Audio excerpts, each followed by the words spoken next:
So, good afternoon everyone and welcome to the Sunset Safari. My name is Jamie and this afternoon on camera with me I have the Artfark Andrew, and we also have Nikki and Lou in FC. So, a really exciting morning this morning. There was some great action at the hyena den with James and he had some wonderful ellie herds. But I also spent about 3 hours with Scott, who was taking the sunrise safari, tracking what turned out to be Kunuma. And we found him right at the end of the drive, just here at Buffelshoek Dam. So if you are joining us for the first time, this is a live safari. We are on Djuma Game Reserve in the Sabi Sands, and it's also interactive. So you can send through your comments or your questions on #SafariLive on Twitter, or to questions at wildearth.tv. So very exciting stuff. This afternoon Scott and I have decided that we are going to both go and look for Kunuma for a little bit this afternoon, and Scott is out on the other vehicle with Jeandre as his cameraman, so they are out and about. We've just returned to the last place that Kunuma was seen, which is here at Buffelshoek.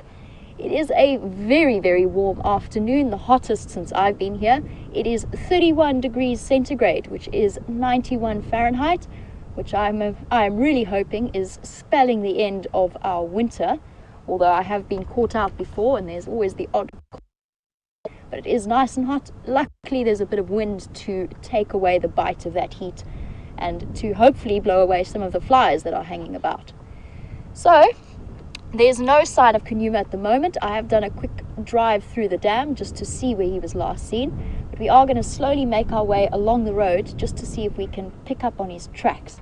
So very exciting stuff planned. I know that Kunuma hasn't been seen in a good couple of weeks, and for those of you who don't know who Kunuma is, if you're joining us for the first time, he is one of our younger male leopards. He is one of the sons of Karula, who I saw for the first time only a couple of days ago. So now we have to do some work and see if we can find him.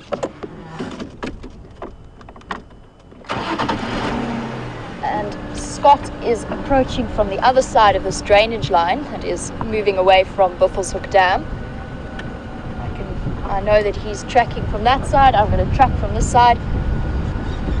We were hoping, because it is so hot, that we might catch a glimpse of him in the shade. He might have come back down for a drink, but that doesn't seem to be the case. In fact, the dam is really quiet, which I wasn't expecting. I was thinking there might be something around and about having a drink.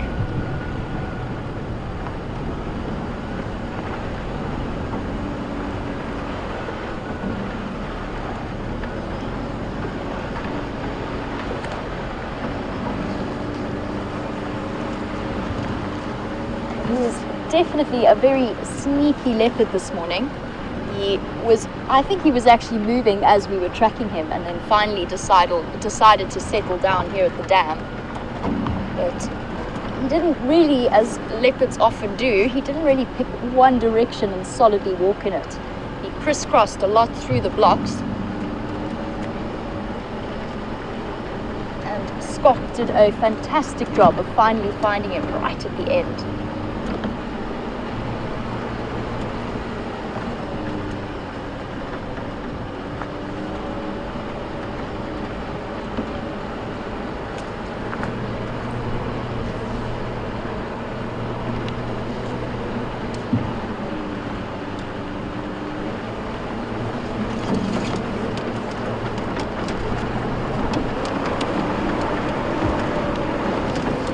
So for those of you who have been missing him, I do have some very good news. Brent is back with us, and mysteriously, as you might have noticed, my hat returned from a holiday at exactly the same time. I'm not necessarily drawing any connection between the two, I'm just pointing out that coincidence.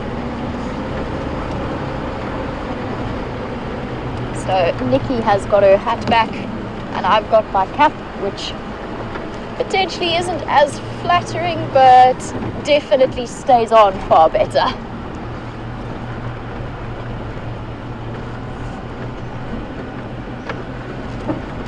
And Brent will be back with you guys tomorrow afternoon, as far as I know, for tomorrow afternoon sunset safari. So those of you who have been missing him, fear not, he will be back with you shortly.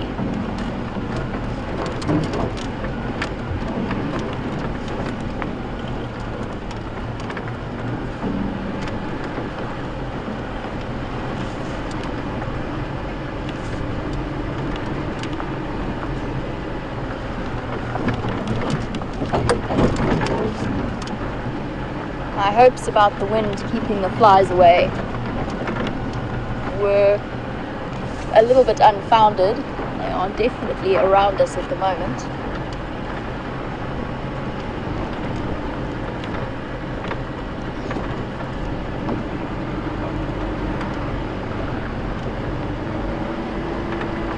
So Scott is off walking in this side of the drainage line off to my left. So hopefully we can catch this leopard together, or at least locate this leopard together.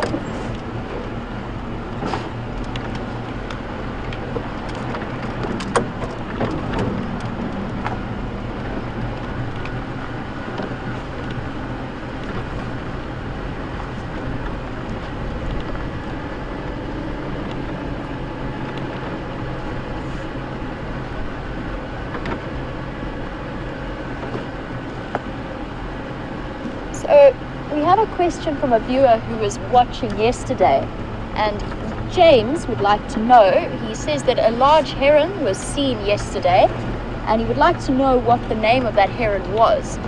Afternoon, James, welcome to the Sunset Safari. Unfortunately, it wasn't with me yesterday afternoon, I don't think. I will stop in a moment, possibly in some shade if we can find some. And we'll just go through some of the herons, some of the larger species of heron that it might have been. My guess would be possibly a Goliath heron. As I said, it wasn't out with me, but I'll just have a look in my book quickly and we can see what we can find. So we do get Goliath herons, we get grey herons, and then some of the smaller night herons. But if you're talking about a large one, my guess would be, especially if it's one that you don't see that often, my guess would be a Goliath heron. So I'm just going to quickly grab my book out of my bag and I will find a picture of it for you, and you can let me know if that is the one that was seen. Definitely lots of flies at the moment.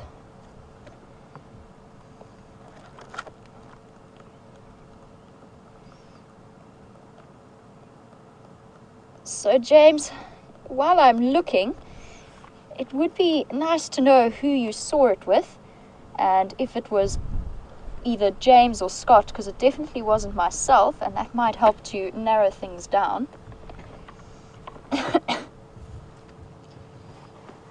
So these are some of the larger heron species that we get. So starting with the top, we've got the Goliath heron, which is the largest one that we would see around here, and it reaches up to 1.5 meters in height, which is, what is that? That's about 4.5 feet. Yes, about 4.5 feet for those of you who work not in the metric system, but don't quote me on that because my conversions aren't fantastic. And then we've got the purple heron just a little bit lower with the yellow legs, and slightly shorter, just under 1 meter or just under 3 feet. And then just a bit lower, the grey heron, which is also around 1 meter or just under. And then the black-headed heron, which is also around 1 meter in height, so 3 feet. And as we can see, if we look at the distribution maps, they are all highlighted in green, which is this sort of general area. So we've all sort of right in the northeastern corner of the country. So it could be any one of those four, and without seeing it myself, I'm not sure which one you saw. But if you can let me know which one you think it looks like, or who your guide was, then maybe we can narrow it down and just possibly figure it out for you. At the moment, those are the options that I'm thinking of. You can let me know. And please send us through your feedback, because it would be great to know, and I'd love to. I haven't seen any of the different heron species apart from the grey heron while I've been here, but I'm sure that there are others. So let me know what you think, and maybe we can come up with a better answer for you and narrow it down. Okay, but we must not get distracted from our current task, which is trying to relocate Kunuma. And I know that Scott checked the northern boundary fairly carefully to see if he had crossed, so we probably would have picked up on that from that side. So he could well still be in this block. Oh, and it's just a hyena track that was fooling me. So I'm hoping that he might have popped out onto the road somewhere here.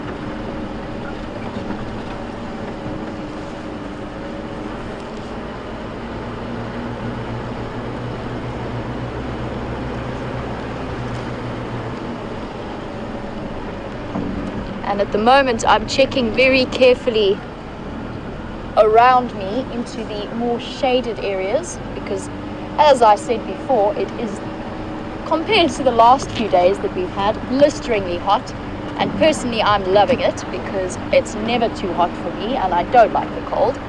So I think this is wonderful weather, but Kunuma might be tucked away under the shade of a tree. I did actually get to see him this morning, just after we finished with the sunrise safari. So but I didn't see him too clearly, so I'm not too sure how hungry he was looking. Maybe if you could let me know if you were watching this morning, if he was hungry, if he looked like he might be out and about to hunt.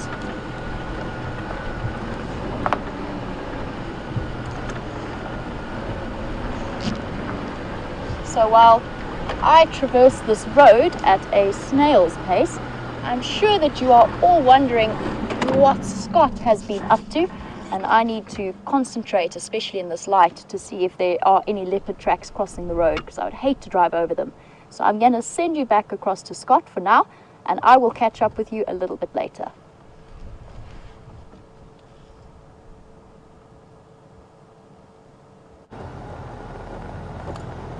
Welcome on board another snail-paced search for the infamous Kunuma. We found him this morning, as Jamie I'm sure told you, and now we are really battling to work out where he disappeared to. Anyway, my name is Scott, and it's wonderful to meet all of you who may be joining for the first time. And I am chauffeuring Jean-Dre, the cameraman, around. I just heard some Franklin's alarm calling, so I am going to stop and continue listening for a while. Spent some time on foot trying to find some tracks of where he may have gone to this morning, but haven't had any luck. Haven't seen one track so far, and been taking it quite nice and slowly at this time of the year. We're really privileged in that the ground becomes dry and dusty, and the pathways become very clear that the animals are more inclined to use than just veering anyway or any old way through the bush. And I've been checking a few game trails, haven't found any tracks, so we need to just keep fine combing this area, and it'll be so wonderful if we do get to spend more time with him this afternoon.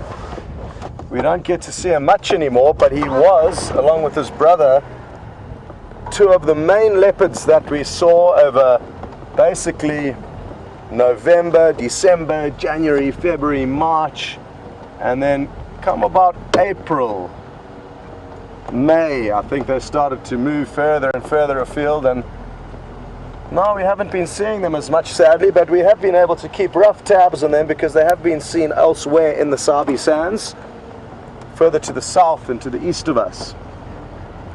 The flies are out in full force this afternoon, which is why I will be continually swishing my hands past my ears.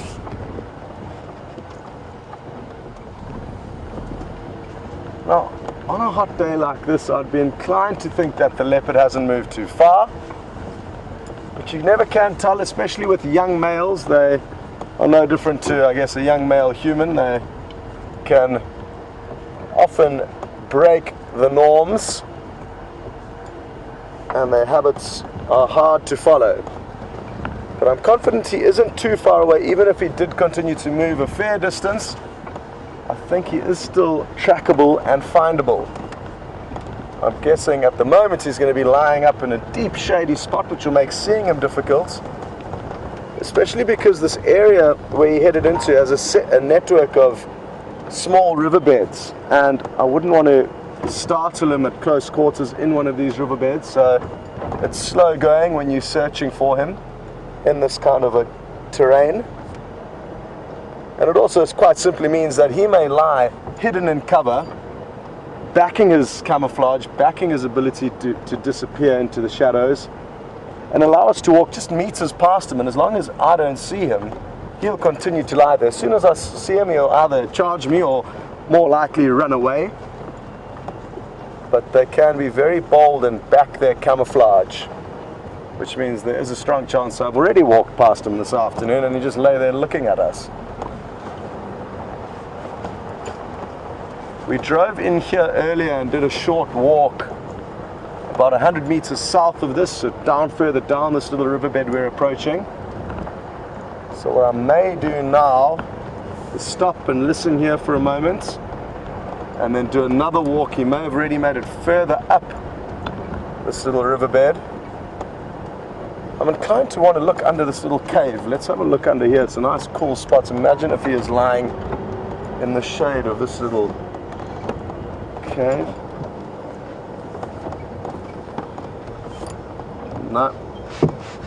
No luck, but that would have been nice if he was just lying in that shady corner. Jamie, I've checked extensively on the northern side of the dam, didn't have any of his tracks heading back west on any of the game trails. So he's either still in this drainage or possibly headed further east.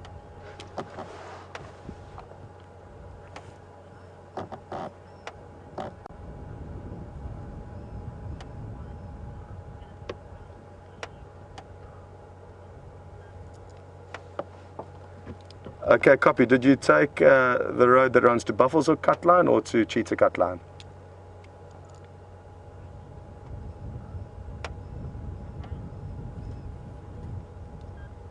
Okay, copy, perfect. And where's your squirrel alarming? Sorry about this, but it's important information that we're sharing with one another.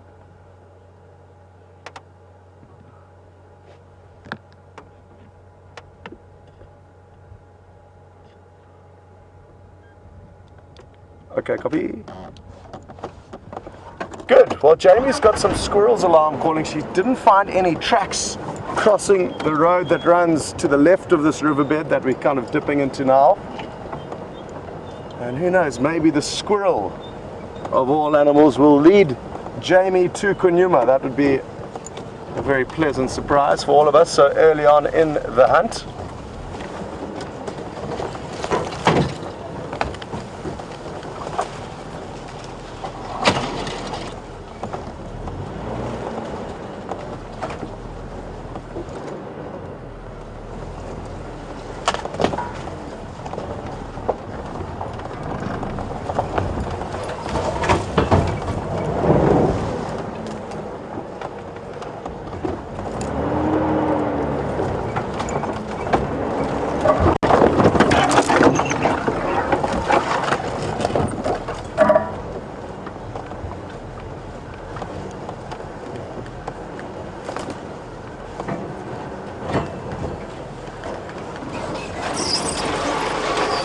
So, as you can see, it's very thick here, and he could be lying in any one of these little riverbeds to our right,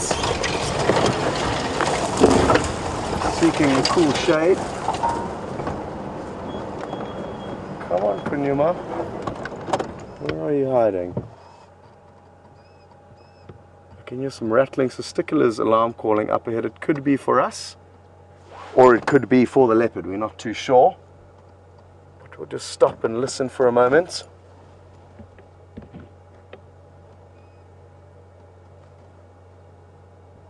For those of you who weren't on the sunrise safari, it's important to know that Jamie and I were teamed up on these tracks also, and it wasn't until about 5 minutes before the end of broadcast that we eventually found her here, or him rather, at Buffalo's Hook Dam. And now it's great that we can come back into this area and continue the search, hopefully to find him again. It really is a lot easier when you are tracking if you're working in teams. It's just that many more eyes and ears together, and as you are well aware, it's not an easy business finding these animals. Even though we knew where it was this morning, and like I said, it probably hasn't moved too far, we still decided before we even came out that we should both come here, consolidate our efforts, and try and do our best to find him for you. I know a lot of you have spent so many hours watching him that you'd really have loved to spend more time with him this morning, and we're going to try and make it up to you this afternoon.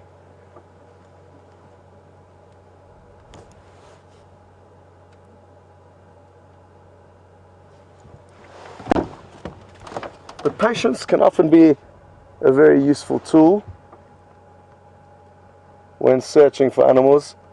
You have to almost try and fight the urge to continue moving forward to look, because quite often your ears can be one of the best ways to help you find animals, just like Jamie's now moving into an area to follow up on some squirrel alarm calls. It's often the animals that help lead us to the predators. Even this morning it was rattling cisticolas that started alarm calling, tiny little birds that just go twee, twee, twee, twee, twee, twee. And they alarm call so often, but it was their alarm calls that led me to look into the bush where Kunyuma was hiding. I'm not sure how long he was there. It's actually quite interesting, and it would be wonderful to know. Maybe we might even be able to look back at some of the footage. I've just thought about this now, because as we arrived at the waterhole, there was an Inyala bull, and some of you who are watching would remember coming back, seeing the Inyala bull. He had just finished drinking, and he would have walked just meters past Kunyuma. Now, whether Kunyuma was lying on that same place while we were there, or whether he approached after the Inyala had left, we're not too sure. But I've got a feeling that he could have been there the whole time and decided against trying to attack this Inyala because it was a big Inyala bull. But it would have been so wonderful to be sure of that. I'm not sure if the footage of the Inyala walking back past that little peninsula where we saw him lying would work, but it is potentially possible that if we have a second take, we could see Kunyuma lying there in the background. Anyway, it was the little birds that detected or alerted me to him.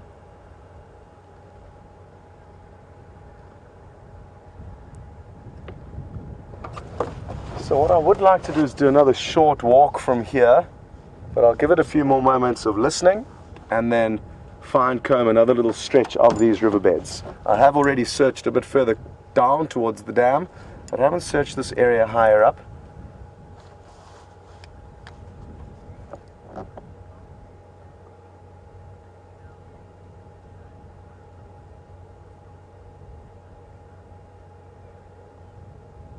Well, I hear there's been some confusion over the stalks, but I believe you've all worked it out, and James is, in specific, I know, was wondering which stalk was which, so I'm glad you've pieced together that puzzle. And it's always great to show you guys new birds. We don't always see new animals, but for a lot of you who have joined the show more recently, you will be getting a lot of new birds to add to your bird lists. And one of the stalks that we saw this morning was the woolly-necked stork, which we don't see here very often. I remember seeing them more in summer, I think.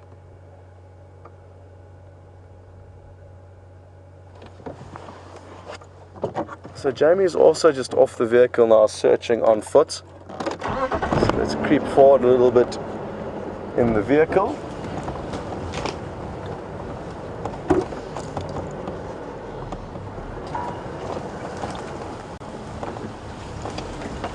Come on, Kunyuma, there's a lot of people that would love to see you this afternoon,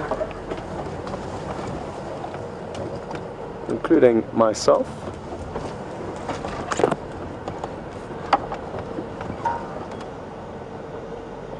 It's so thick in here, you could be lying just meters from us, and we would never know.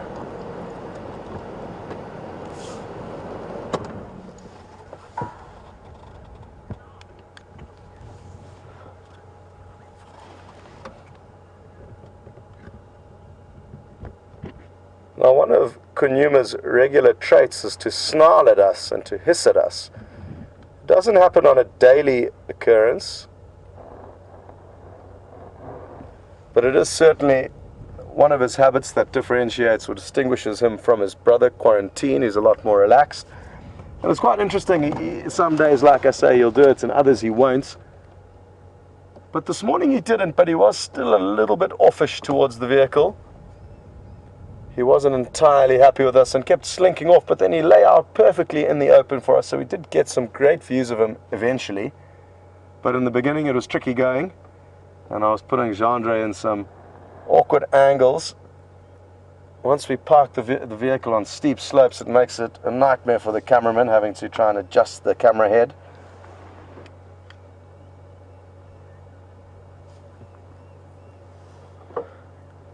Okay, well, the good news is Jamie's back on the vehicle, so I think you'd all enjoy an update from her on what happened with the squirrel alarm calls. Who knows what she may have found there. She may have found it was just a slender mongoose or a bird of prey. And then I'm going to take a short walk, and then hopefully I'll have some kind of an update for you in the next 5 or 10 minutes. It is certainly the best way to go about tracking and finding these animals. We do need to be able to spend time on foot. And I'm about to head off now, so wish me luck, and we will see you all a little bit later.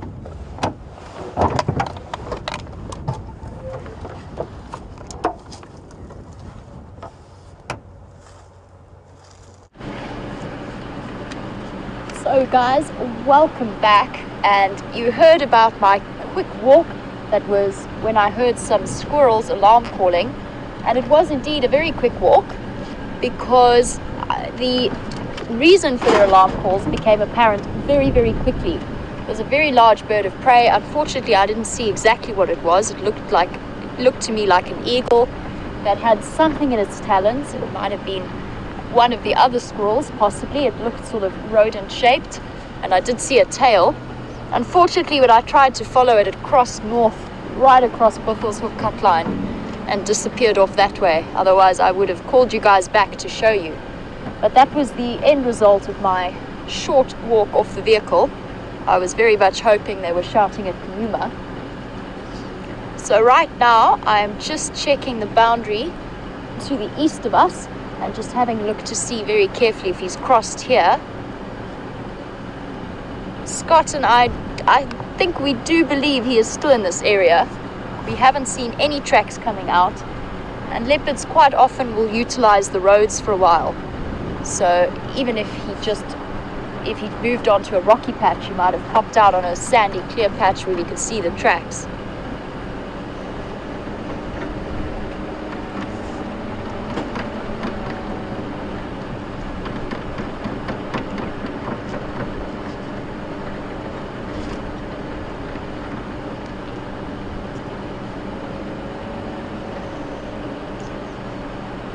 Okay, so we have an answer to James's heron question.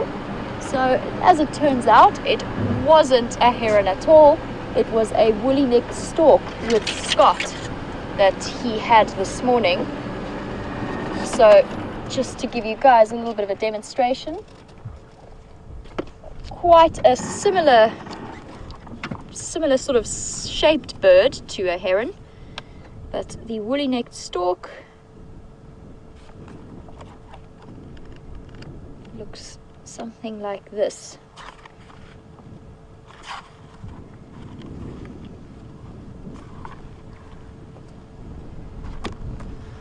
So also the same height, around a sort of meter or so in height, maybe a little bit less.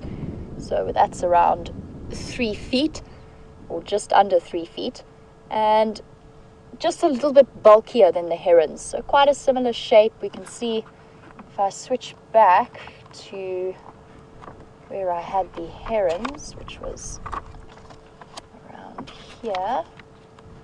So quite a similar body shape between the two, but the stork is a little bit bulkier, a little bit heavier.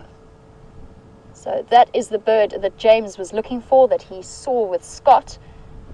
So we have an answer to that mystery, but not to the mystery as to where Kanuma managed to disappear off to.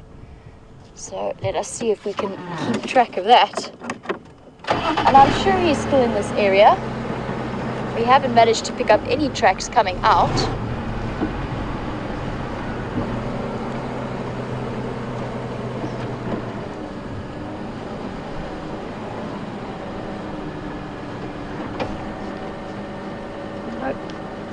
imagination's playing tricks with me.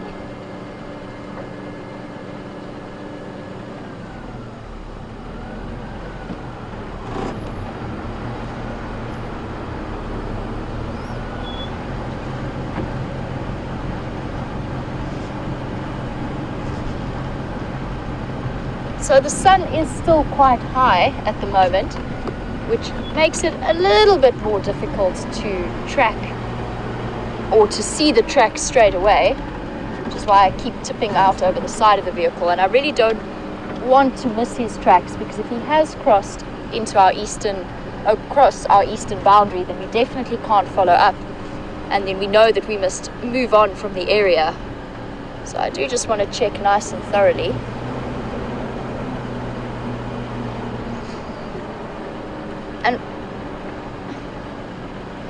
And this is one of the main cut lines, but there is less traffic in between game drives. It's not one of the main access routes to any of the lodges. So we could come across some undisturbed tracks if we get lucky.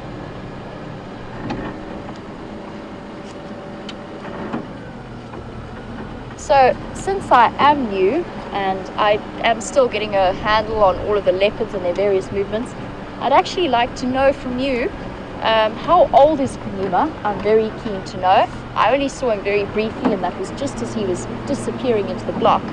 So if you could let me know on that score, that would be amazing.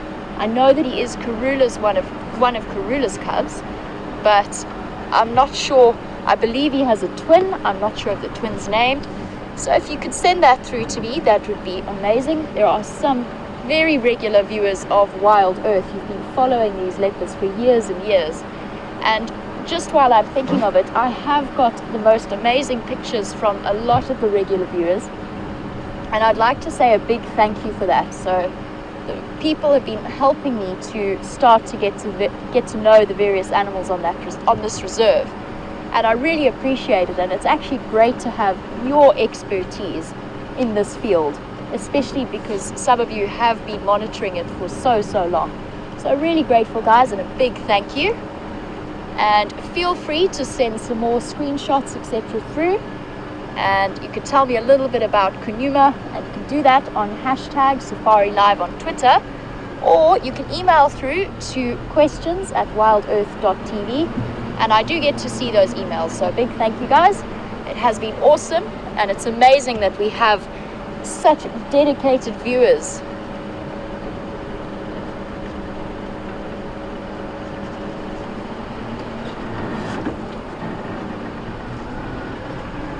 So definitely no signs of tracks here. I'm just going to let Scott know that I haven't seen anything coming out on this side. I'm almost sort of at the part of the cut line that I wanted to check before looping around. So I just want to make sure Scott and I don't end up checking the same place. Scott for Jamie.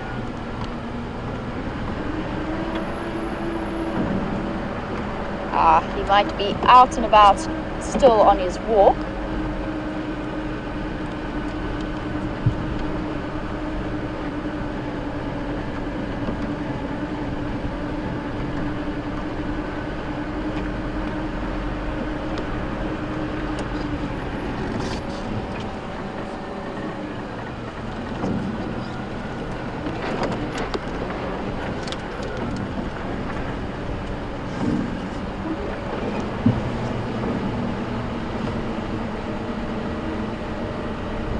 So, as I was thanking our amazing viewers, John just wanted to pass on the message that he thinks that the work that we do is awesome, and he says a big thank you. Thank you to you, John, because obviously without the viewers we wouldn't be able to do this kind of work. So it is so very special to be able to conduct a game drive that reaches so many different people.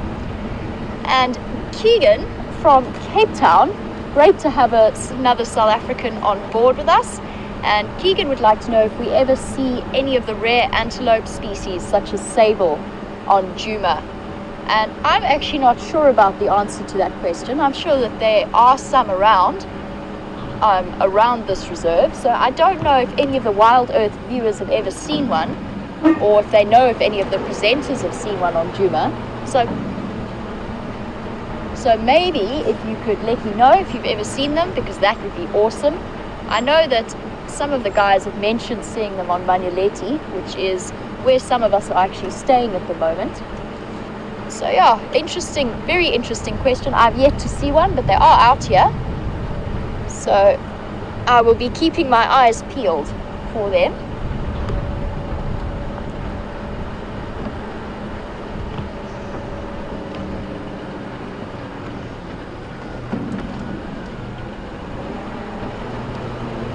Scott for Jamie.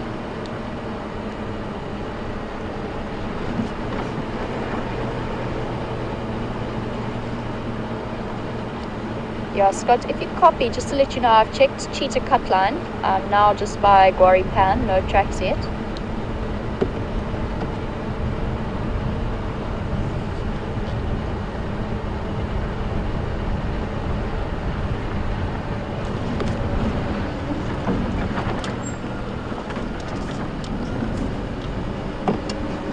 Copy. So guys, just thinking about my next move, because Scott hasn't seen any tracks and I haven't seen any tracks, so the both of us being here, probably one of us needs to move off and to look for different things. So I'm probably going to take a different direction that leads us away from where Kanyuma was last seen, and we will see what else we can find here. I'm sure Scott will be sticking around a little bit longer.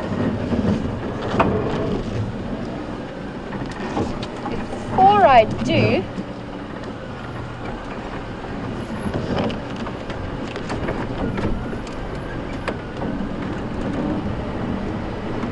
what I want to do quickly, we were talking about Keegan's question, which was about rare antelope species such as sable.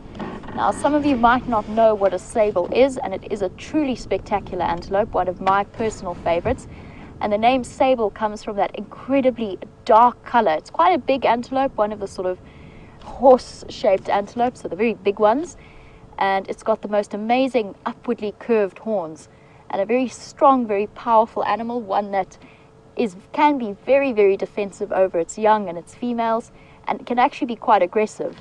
I was once charged by a sable whilst out horse riding, probably about 2 or 3 years ago.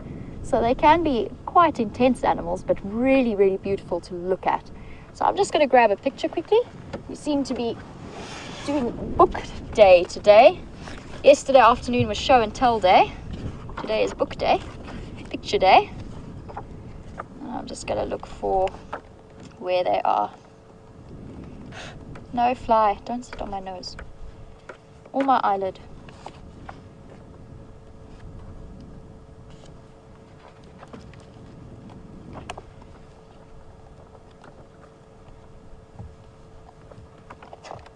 And for those of you who are wondering where we are and are regular viewers of this show, we are just at Gwari Pan, where the Nkuhumas killed that buffalo about 2 weeks ago. So this is the antelope that I'm talking about. Really, truly beautiful. It can stand very, very tall. And the females also have horns, but slightly smaller. And the one on the right is also a rare antelope species, one that's known as a roan antelope. Very similar in size and shape, but with slightly less curved horns and without that black sable color. So absolutely stunning antelope, and ones that are incredibly rare to see out here. They are common in other areas and well protected. And these are the kind of animals that are worth quite a lot of money. So we're talking a couple of 100,000 rand for a young female sable. So you do get, they are very, very valuable animals, which means that they are quite well protected. So that was just a quick lesson in what a sable is for those of you who might not know or might be new to the whole safari experience. And now I think it's time to leave Scott to his search for Kanyuma and start to move off to search for my own other animals.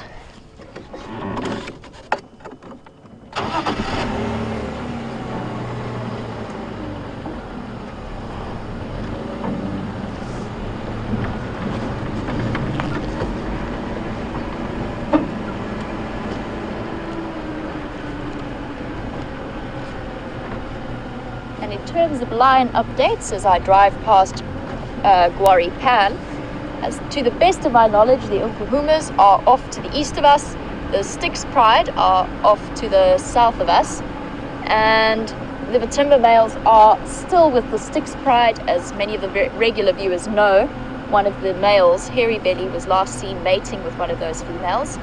So that is my line update, and I also know that the Birmingham boys were last seen on Buffelshoek, but they haven't been seen in a while.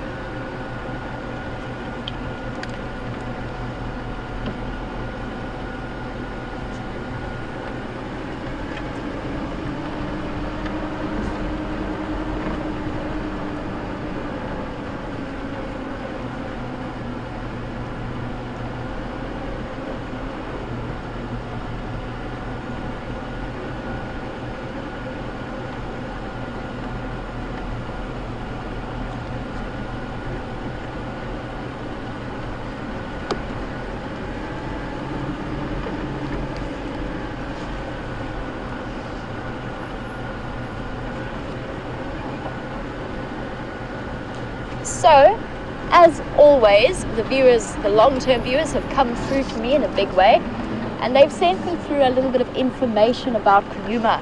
So thank you to Lynn, Mauricia and Joanne. As always, it is great to have you here with us. And they tell me that he is the brother of Quarantine, and they are roughly 2.5 to 3 years of age, which is great. Thank you for that. So still young, and still sort of skirting around the area, hanging out where sort of on the outskirts of their mother's territory. So their mother is Karula, and they haven't quite fully dispersed yet. And that is very common with the male leopards. They do tend to take a little bit longer to become completely independent from mom. And when Scott found the tracks this morning, just while I'm thinking about it, he did actually have tracks for both a female and a male. And we weren't sure which male we were tracking, although we suspected the female was Karula, because she has been on Djuma for the last few days. And I think that would make sense. She probably met up with Kanyuma at Twin Dams Waterhole, and then they went their separate ways. So the female leopards, although they are solitary and they do have territories, they will be quite tolerant of the movement of their younger sons in their territory. So just an interesting picture. And that is why tracking can be so interesting, because although we didn't see them together, we could actually start drawing our own conclusions. And the story of what happened last night is actually all there for us to read in the morning. So one of the things that I love the most about tracking is that very often not only are the answers there for you to find, but you can actually learn quite a bit from animal behavior just by looking at the tracks and knowing what to look for.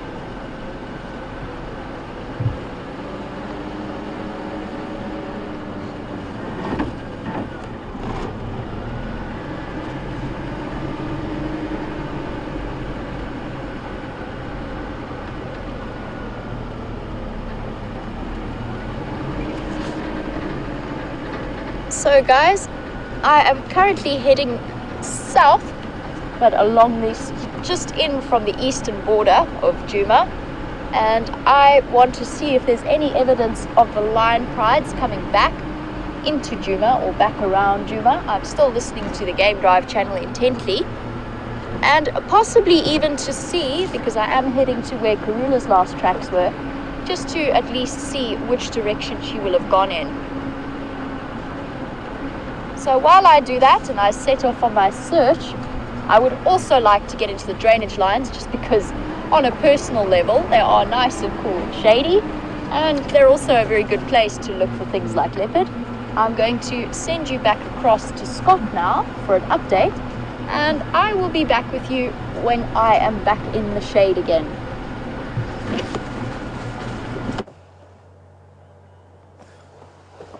Welcome back, everyone. Sadly, no good news yet, but I think what we're going to do now is just kind of extend our search area a little bit, see what else is happening. I am interested in probably coming back here a little bit later once it's cooled down.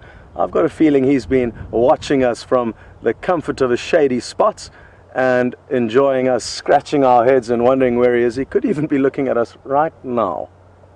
Anyway, I'm confident that later on it's going to cool down and he is going to come out and have a drink at the waterhole. So that's something to look forward to. No guarantees out here, but sometimes we need to just let our imaginations run wild, and hopefully from time to time they will come true.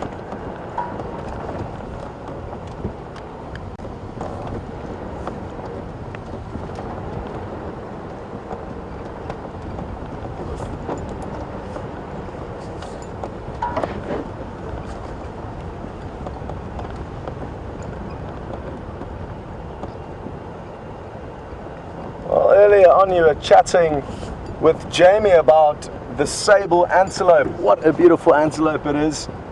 And Spusiso, one of our South African viewers, good to have you with us again, Spu, well, he's really happy because he actually thought they were extinct, but the good news is they're not. They just have declined in number quite greatly. And one of the main reasons for that is the fact that the management of the Greater Kruger National Park and many other reserves many years ago believed that putting man-made waterholes into reserves would help the animals greatly, and they weren't entirely wrong. It helps some animals hugely by having water, but what that means is it's allowed certain animals that typically wouldn't move into dry areas into those areas, and that's caused a problem in that animals like sable, who can live in dry areas with not lots of other predators around, then became overwhelmed by high predator concentrations following game that relies on water heavily, moving into these drier areas. And because sable have evolved over many years to not really require to escape predators as much as other antelope in higher danger zones, that's meant that the sable populations have been hammered by the predators. Subsequently, a lot of the waterholes in the Greater Kruger National Park have been closed down, and the sable numbers are increasing, but they're not nearly as many as there used to be. There used to be many in the Sabi Sands as well, and now we see them very rarely here. I haven't seen one in over 4.5 years of being here. But not far north of us in the Manyaletsi, you get the occasional herd. And maybe one day we'll be lucky and a stray will come into the Sabi Sands so we can show you one live on safari.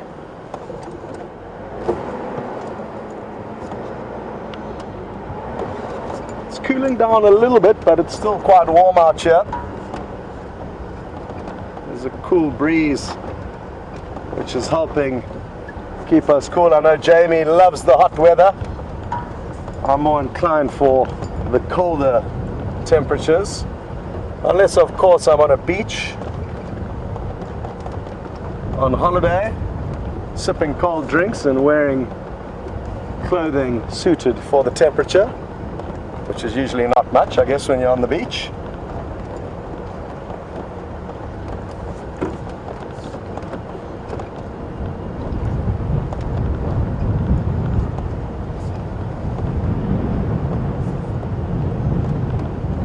What I'd like to do is show you exactly where we found him this morning, because it was quite interesting, the whole story that unfolded.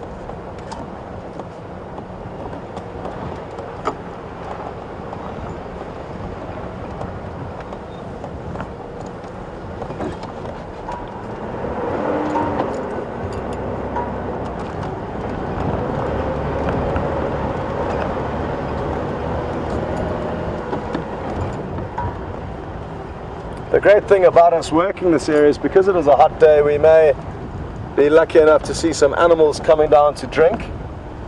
And this morning we were treated to a large herd of impala that arrived as we got into position here.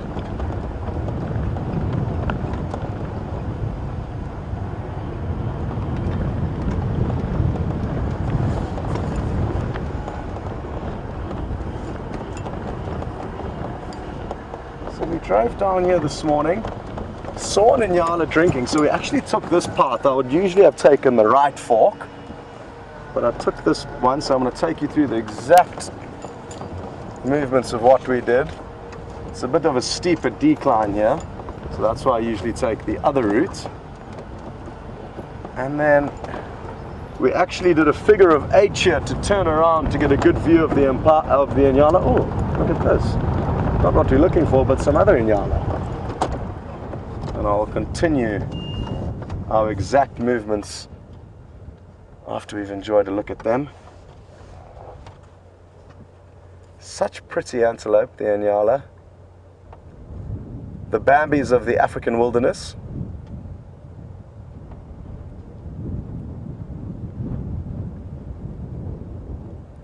Now those vertical white stripes and spots that you can see don't appear to help with camouflage much very now, but when they're in thick bush it helps chop their body up into little puzzle pieces, and that's typically where you find them.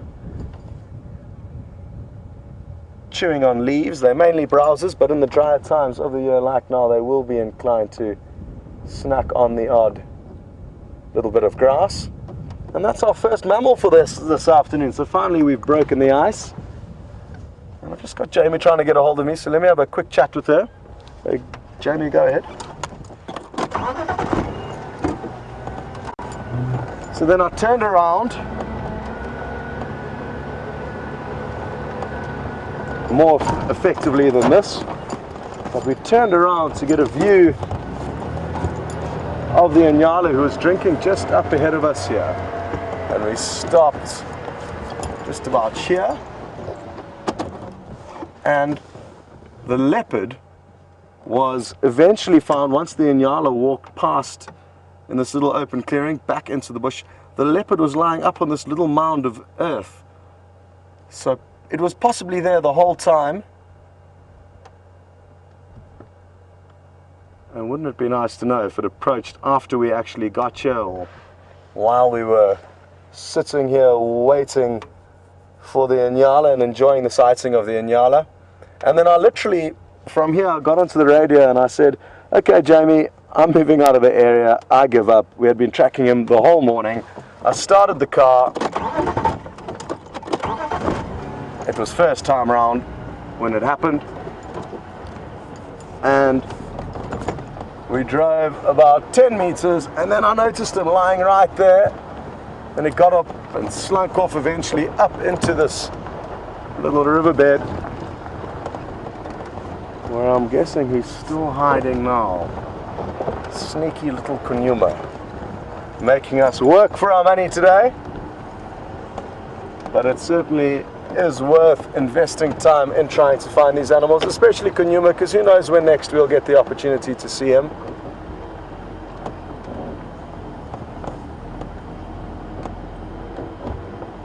Camouflage is so good at this time of the year.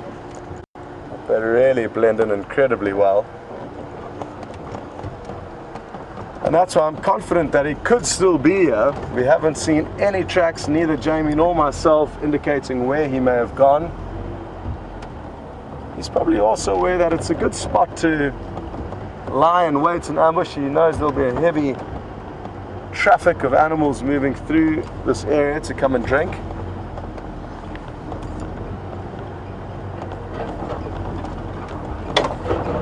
We drove up here and then eventually lost him just up ahead.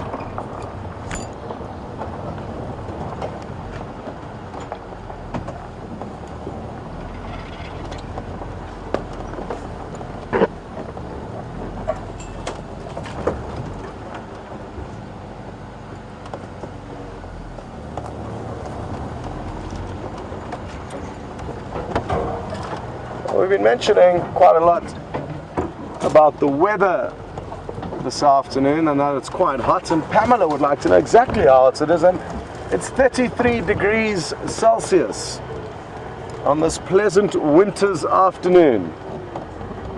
Can you believe it? So, quite warm. Thankfully at this time of the year it's a dry heat. During the summer months it's incredibly humid. which makes it a little bit less enjoyable for people with a thermometer like myself.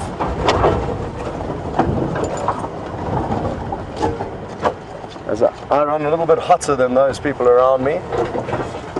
Okay, well, I think this is enough bundu bashing for now.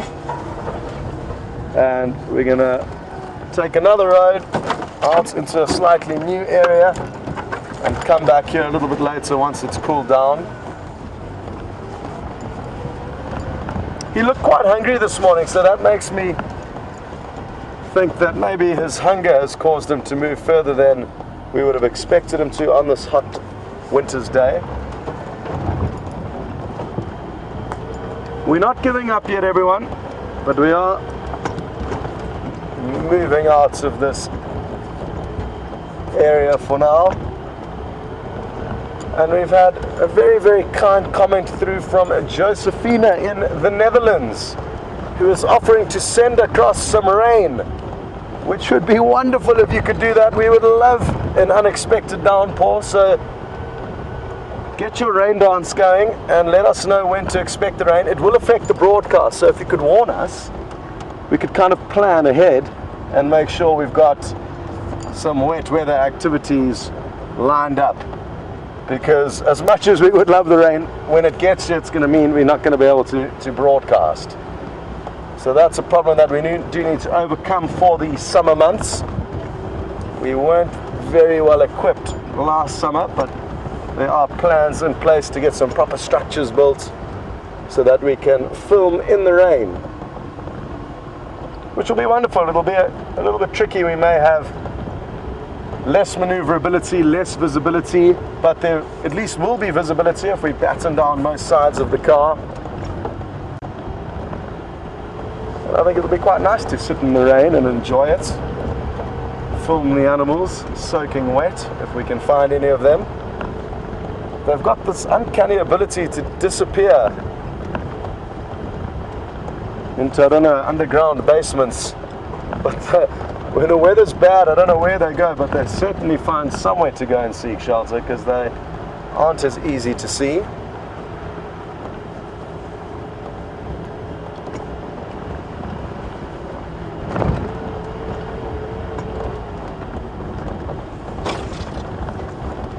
Well, I guess the heat's also no different. They also seem to be hiding away from us.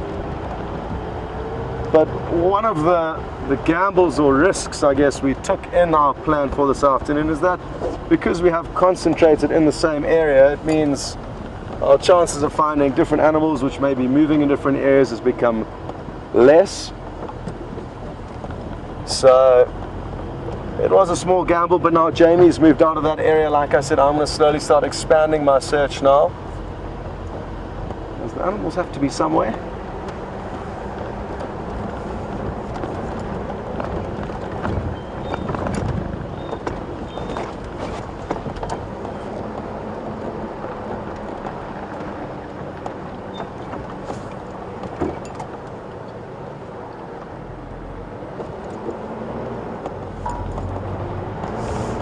Well, if Kunyuma is watching us and he thinks that he's managed to shake us off his tail, you're wrong. Wherever you are, we are coming back to find you.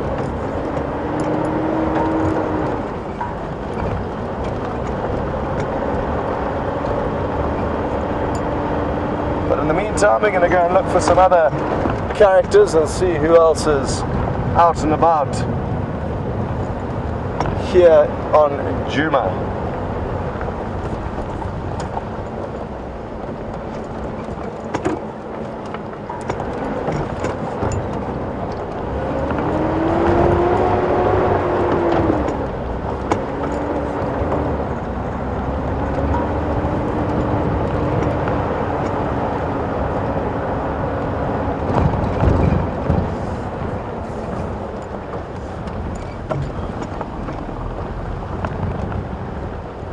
This is the one road that we haven't checked where he could potentially have crossed north into Buffelshoek. We tracked him far this morning. I'm guessing we actually tracked him the same tracks from our southern boundary all the way to here, which is very close to our northern boundary. It was a very long tracking exercise. There's no guarantees that it was the same leopard we were tracking the whole way, but I'm fairly confident that it was, which means that its general direction of movement has been north, and it means that it could well have continued to be that way. But obviously we'll have to change direction at some point, otherwise they'll end up on the North Pole, for example, in this case, because he was heading north.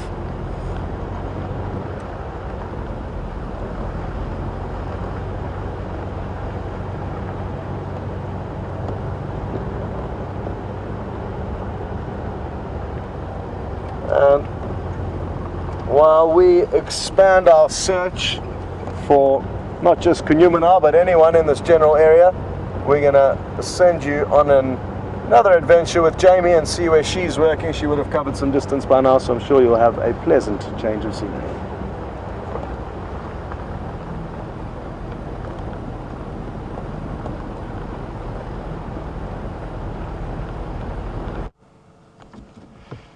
So guys, welcome back, and as I said, I have made my way into one of the larger drainage lines in this area, which actually has a name, which is the Mulwati, and it is a good place to be looking for animals just because it is nice and hot today. So there's these drainage lines with their large trees like the ones that are just in front of me.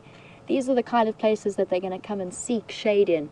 So I'm just going to make my way across the various dams in the area. I haven't picked up any tracks at the moment, so I'm just going to keep an eye out at the various water sources, and of course, as always, listen out for the sounds of the bush and see if we can hear any alarm calls. So let us set out on our route and see what we can find.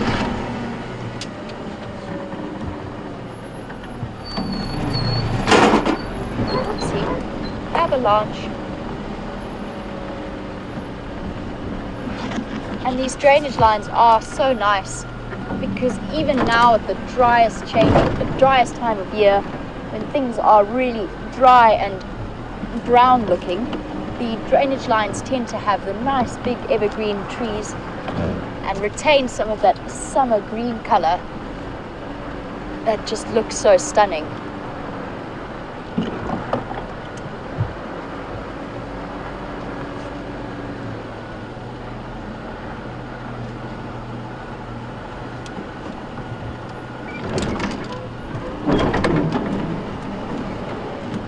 And I am keenly anticipating the rainy season, not only because we haven't had much in the way of rain in the last rainy season, but also because I'm keen to see what these amazing drainage lines look like when the water starts to flow.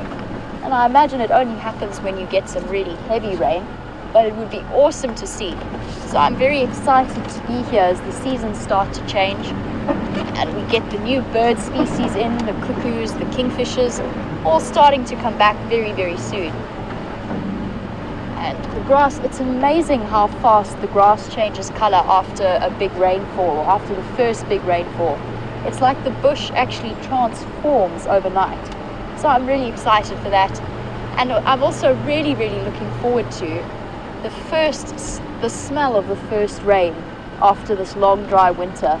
So that is an exciting moment to anticipate. It's an indescribable smell, and one that I really, really love after it is so dusty and hot, and it does get particularly windy at this time of year, stirring up all of that dust, and you get that first rains that just wash the place clean and smell amazing.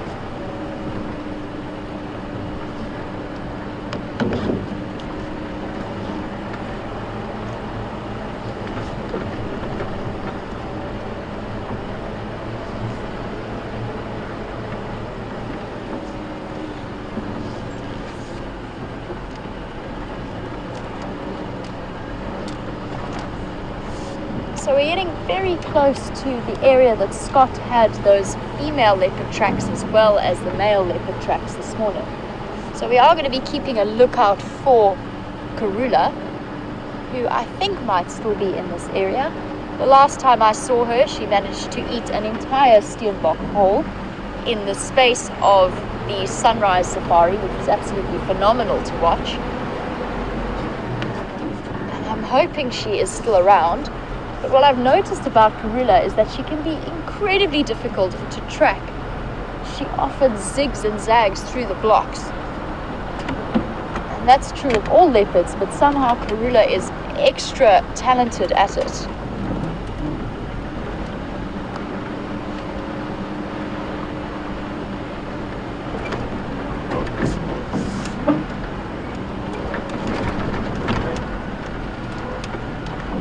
So, I've got a great question from John in Atlanta, and it comes with a good story, so I'm actually going to stop and tell you all about it.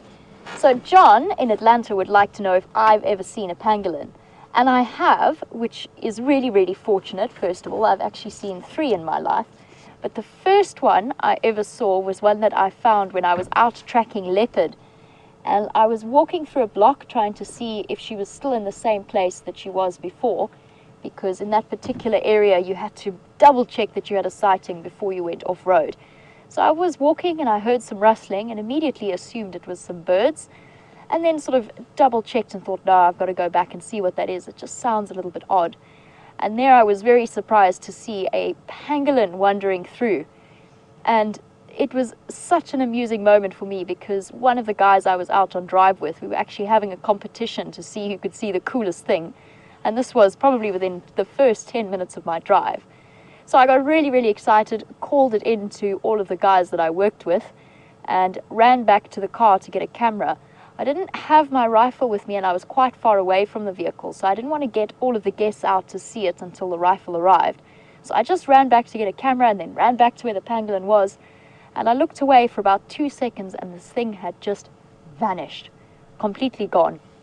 And I was so stressed because I knew that there were so many people on their way to see this amazing thing that I'd found and that I'd said I'd found. I hadn't got a picture of it. I had absolutely no proof. Just the guests in the vehicle had heard me saying to them, it's a pangolin, I found a pangolin. And I could hear the cars racing up behind me, desperately looking everywhere. And they all jumped out, all of my colleagues, and came running up to see where it was. And of course I'd lost it completely. And I was terribly, terribly embarrassed and rather sad and disappointed, until we realized that it was basically within a meter of my foot, and it had just curled up in some long grass and was hiding there. So we did get to see our pangolin in the end, which was really exciting. And for those of you who don't know, a pangolin is a really critically endangered species. We've got lots of different species throughout the world. It is a scaly anteater, and it kind of looks like a cross between, if I had to describe it, like a cross between an aardvark and a pine cone. So it is an insect eater, and so little is known about them because they are so secretive and rare and solitary and very, very hard to find. So it was an amazing moment for me, and I was very, very excited, and at least I did get to see it. And then the other 2 that I saw were released by a nearby wildlife sanctuary back into the wild. So they'd been found trapped under an electric fence, and they'd sort of, often what pangolin do is if they get a shock from an electric fence, that the fences are necessary because they're here to keep the animals from getting out and interacting with the rest of the communities around the area. But what they'll do is when they get that initial shock, they curl up into the ball using their spines to protect them. But of course that doesn't work so well against electricity.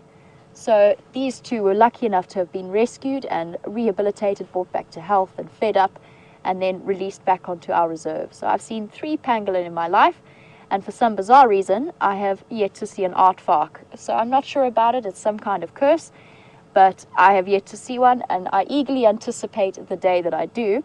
Hopefully all of you guys will be with me, and I'm sure my excitement will be uncontainable at that moment. But those are my pangolin seeing stories. And a pangolin would be amazing to see here. I'm not sure if any of the WildEarth viewers have ever seen one. If you guys have seen them on any of the drives, please let me know. I haven't heard about it, and I'm sure I would have. But that would be amazing to see.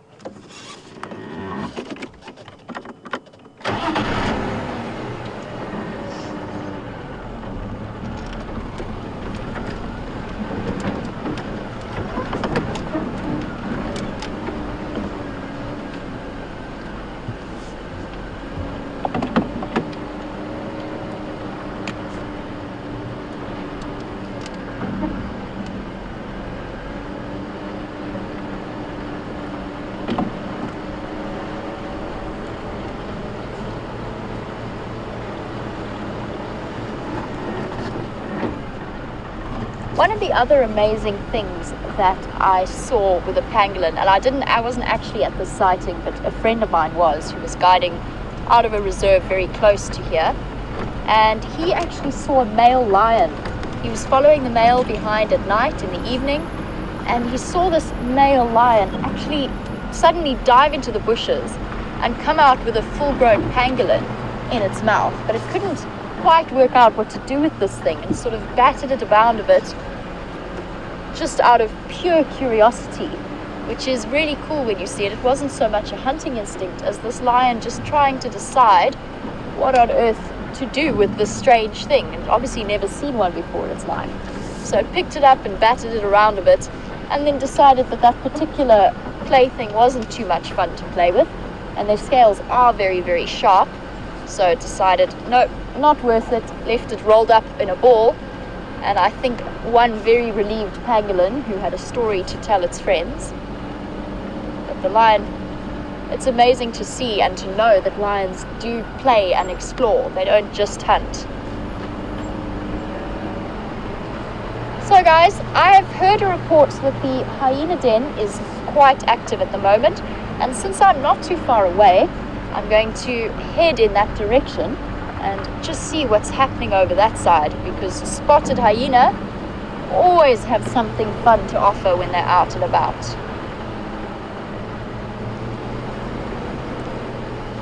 And while we're going there, just a quick reminder, if you are new and you're joining us for the first time, this is a live safari. Everything you're seeing on your screens is happening right now on the Sabi Sands. And we'd love to hear from you, and you can send through any questions or comments on #SafariLive on Twitter, or to questions@wildearth.tv. And please let us know if you are a new viewer. We'd love to hear from you, and it's always exciting to know when there's somebody else as keen to learn about this area as we are. So we'll just up the speed a little bit, and we can make our way there.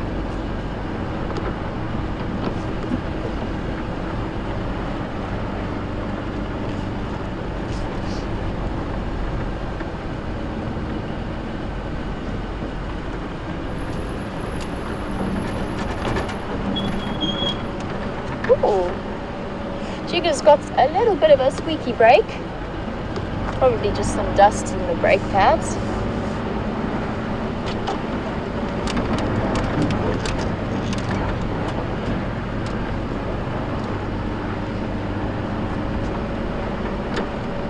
And I've just had a very interesting question occur to me, and I can't believe I've never asked this or never wondered about this, possibly just because I was so busy getting to know this whole area and getting to do these drives. But I know the history behind Jigger's name, which is this vehicle that I'm driving at the moment, but I have absolutely no idea why Wendy is called Wendy. So that is something I will be following up on. Maybe some of the regular viewers know. I'm sure it's something you will have pondered yourselves. But I can't believe I've never questioned why Wendy is called Wendy.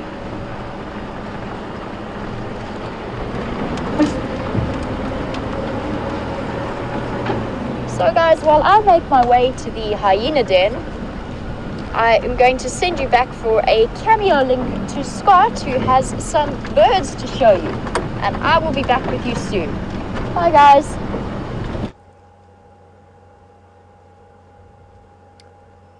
Welcome back to not a golden spotted cat, but a golden spotted bird. They really have incredible markings, these crested barbets. And I've no doubt Jeandre has put the extra zoom on for you to enjoy some close-ups. It seems to have hopped away, but I'd like to try and show you another bird that's higher up in the tree. Kind of at 1 o'clock, but quite high up. It's hopping around that little black bird there, Jeandre.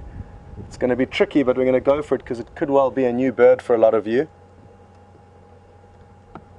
Any luck, Jeandre? Yeah. Looking very thick in there. Got him. Well done. Now this is called a southern black tit. You heard me correctly the first time, so I do not need to relay that again. Strange name.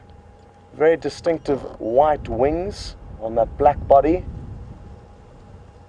So that could be a new one for your bird list. And if you haven't started the bird list left, then you should start right away, because it is a great way to keep track of how many different birds you've seen with us on safari. And we're going to leave that southern black tit now, because there's another one that I've only got to show you once before, I think. It's quite far off, but in the tree in front of us. It's a black bird that some of you managed to identify correctly when I quizzed you last time. And that is called a common scimitable, a cousin of the green-billed woodhoopoo, or green woodhoopoo, sorry, or red-billed woodhoopoo as it was formerly known. And they look to be snacking on little insects, hiding in the bark of these knobthorn acacia trees.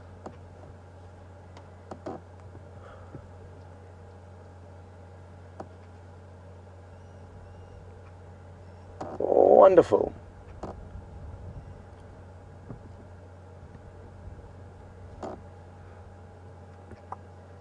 Okay, well, we are going to continue now. But before we drag you along with us, we're going to send you back to Jamie, who appears to be heading to some excitement. See you later.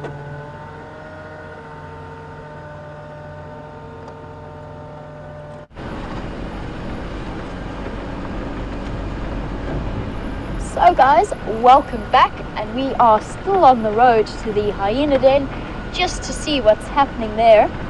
And I hear that you've been looking at green woodhoopoos, I believe, and they are definitely one of my favorite birds, and I love it when you see them all collected on the branch, rocking backwards and forwards and calling.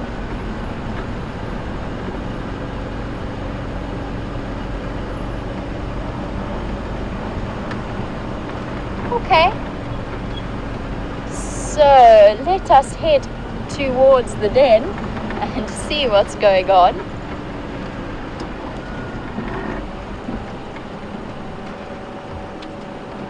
Got a couple of zebra here, so I might stop. It is a little bit early to be heading to a hyena den, and I'm hearing from a guide now that the den is not as active as it was before. So before we go, I'm just going to stop and have a look and see if we can get a nice view of these zebra.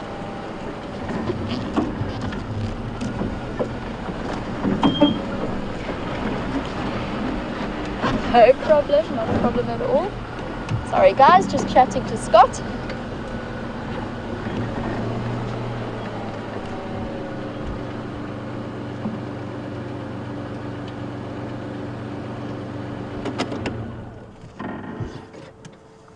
So I've only seen one other member of the herd disappearing off. This area is quite thick, but they are one of my favorite animals to look at, just because you get that wonderful contrast, especially in this kind of light of the black and the white. And for those of you who were with me yesterday, we saw that amazing little zebra foal. It was so incredibly cute and so fluffy. And on my way between camps, between drives this morning, I did see a very, very tiny baby zebra. Unfortunately, it was outside of our boundaries, but I did stop and watch it for quite a while. And it appears that he's also having problems with flies, where he's shaking his head. So I know the feeling.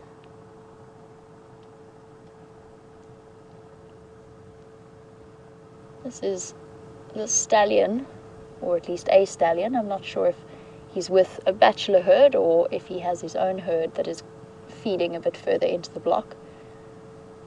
But there you can see, especially when he swishes his tail, which he should do fairly regularly. Watch him not do it now.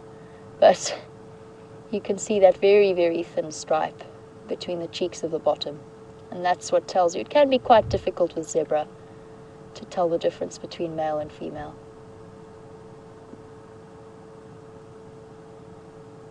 Okay, but since he is presenting just his rear end, we can carry on moving and just see. Let's just poke our nose into the hyena den because I am close to it, and we can see what's happening there. And I also do want to, I haven't seen any tracks for Karula. So I've been following up from where Scott was a little bit earlier this morning, and I haven't found any fresh tracks of a female leopard.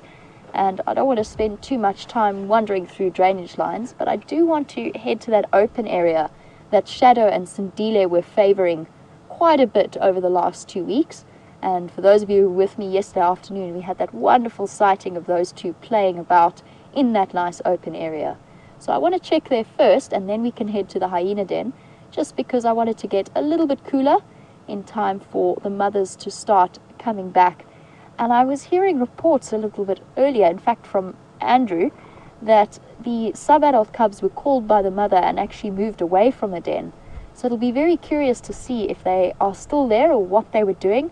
Was she calling them to come to a kill? I don't think so. But then was she potentially calling them to move to a different den site? So I'm not entirely sure how long those cubs have been, or that hyena clan have been denning at that particular den, certainly as long as I've been here. And it might be due time for them to move to a different one. So it could be interesting. We might have a look around. I'll loop around the various areas and just see what we can see.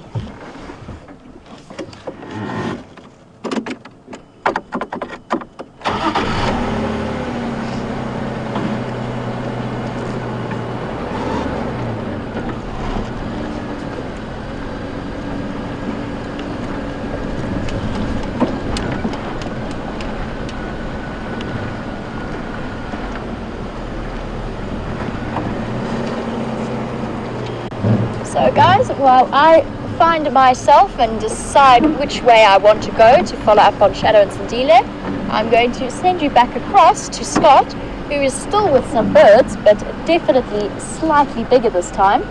And I will catch up with you a bit later. Cheers for now.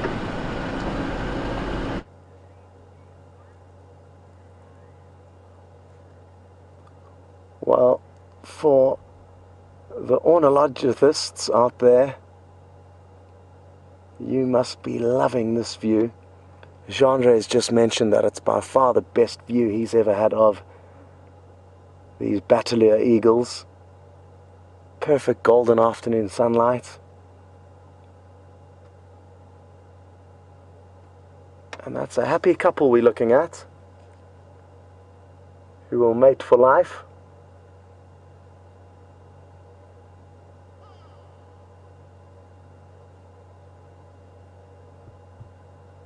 Looks like the male on the left and the female on the right.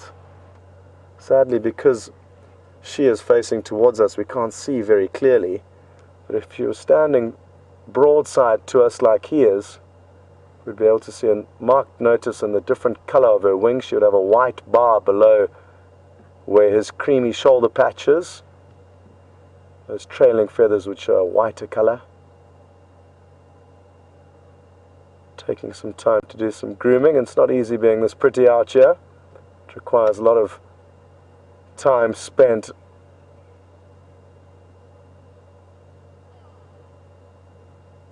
grooming.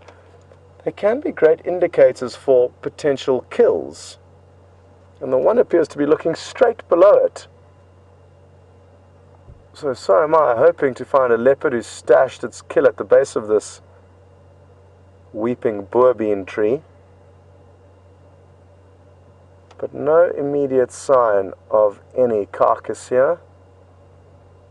And maybe they just enjoy this roost. It looks like a very comfortable spot for them to sit down and enjoy the sunset.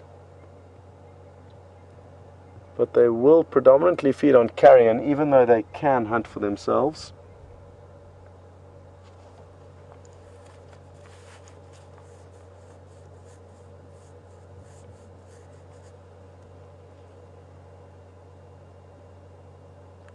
Now you can see her white trailing edge on her wing feather. You could very slightly for a moment there.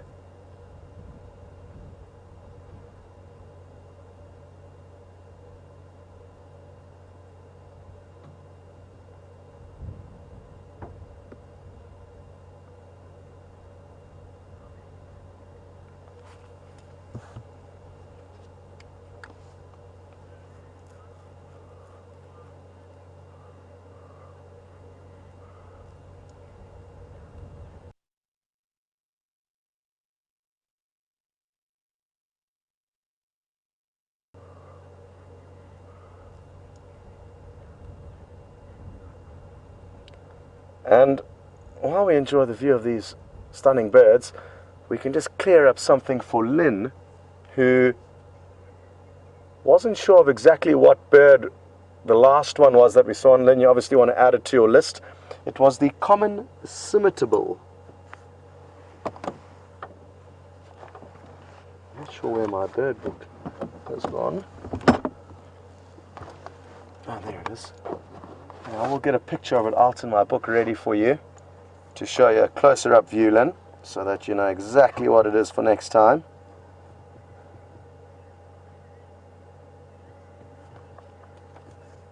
And I'm told you just saw the Bateleur catch a fly in midair, flying past its head. And sadly, I did not see that. I am monitorless, so I've got no idea of what Gendre is filming. And I was busy looking down at my bird book. Anyway, what I'd like Gendre to do now is to try and pan onto the birds that are landing in this tree next to the Bateleurs. They might give them a hard time.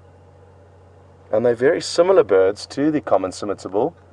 They look very similar, especially when silhouetted like this, but they're about twice the size. And you can hear them start calling now. Keep listening closely. Hopefully they'll really get a cacophony going. No?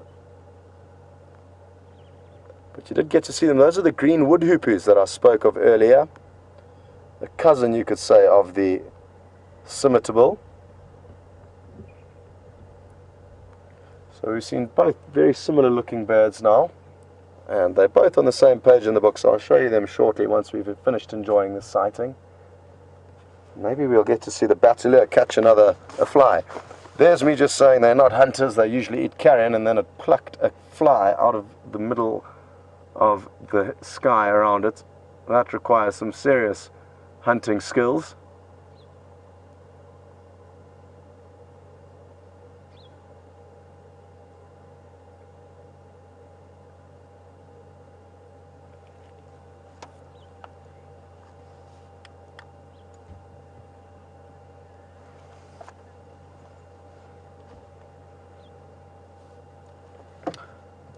Okay, well, it's been a wonderful sighting, but I don't think too much is going to change here, so we are going to continue on.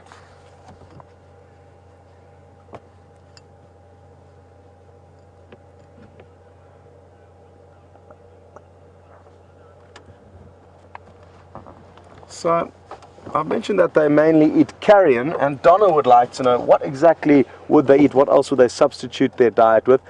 They are a fairly open-minded predator when it does come to hunting monitor lizards, chameleons, squirrels, just about anything not too large and rodent-like. They'd probably even go for snakes as well. So a wide variety of prey when they do decide to hunt, and it's been researched that it's more likely for older Bateleurs to actually adopt hunting, whereas younger Bateleurs will be more inclined to strictly feed on and search for carrion and kills, which they will often be the first to. They're very low flying birds of prey, and what that means is that because they fly very low, they increase the likelihood of them finding something hidden in a tree, smaller kills made by leopards and animals like that who stash their kills away, whereas vultures are often dealing on bigger carcasses or bigger kills that can be seen from higher up. And that's why they're such useful birds for us to follow, because they can lead us to kills, and they certainly have since we've been operating here. So this is for Lynn. The common scimitar is here, and the green woodhooper is here. The green woodhooper is the one we've just seen now, and you can see it's very different in terms of coloration, beak color, feet color, and even size. Also, the green woodhoopers will almost always fly around in a family flock, whereas the common scimitars will be solitary. Okay, ooh, hold on, have you already zoomed out? If you haven't, this bird over here is one that I would really love to show all of you, the Narina trogon. They like quite thick areas, and we don't have enough thicker riverine area to probably find them here. And I've only actually ever seen one in the Sabi Sands along the Sand River, but there's a chance we could see one, and it's an incredibly pretty bird, the Narina trogon. but not very commonly seen. Good. Yeah, it is a wonderful afternoon. I wonder what Kunyuma's doing now. We will head back into that area, but not just yet. At the moment we are heading towards where we had his tracks earlier this morning, because at one point I started running back to the vehicle to try and save time, and I fear that my torch may have fallen off my funny little holster that it buckles into on my hip. So we are going in search of my torch. We obviously could bump into any animals along the way, so please don't feel that I'm being selfish taking you on a torch hunt.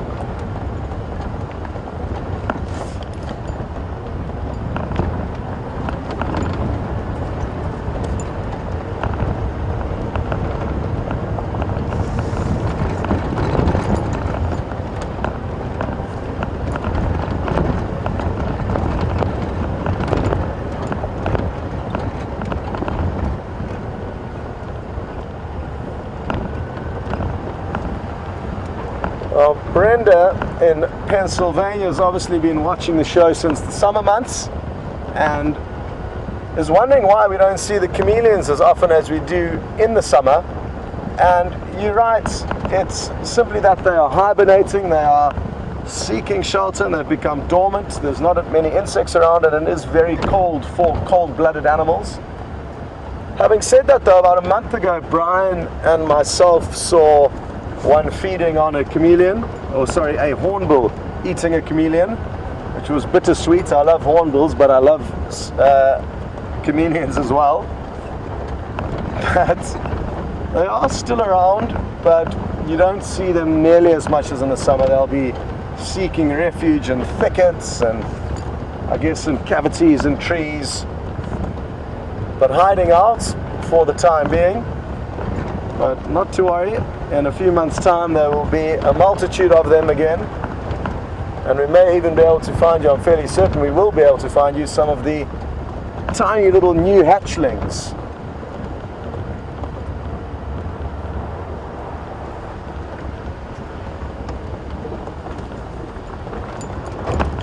Interestingly, some chameleons actually give birth to live-born. Not all lay eggs.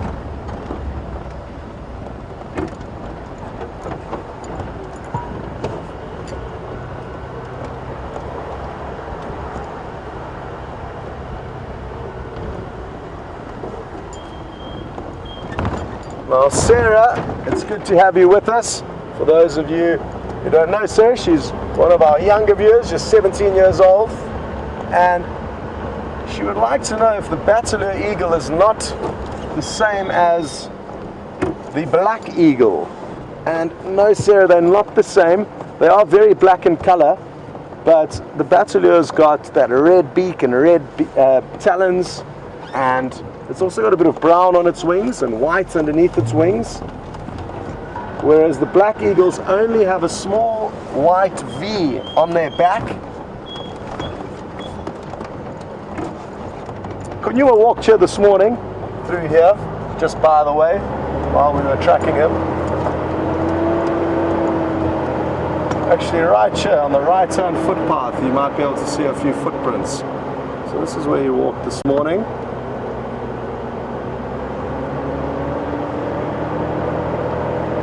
The black eagle, Sarah, you also don't get here. They prefer high altitude areas and areas with large mountains.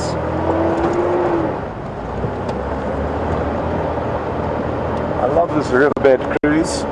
It's much further down in this riverbed that I think I lost my torch. So that's where we're heading, and then we'll make our way back up towards Buffalo's Waterhole a bit later, in the hope that Kunyuma reappears.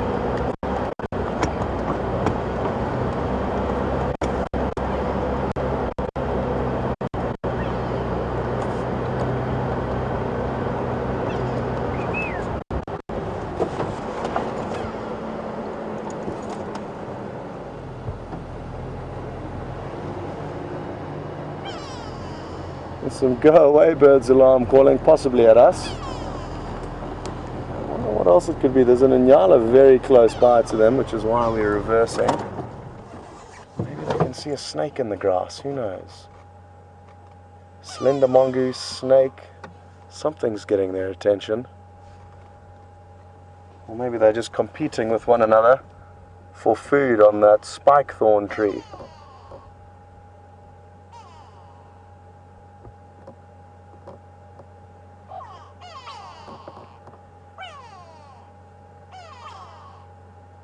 We are in luck.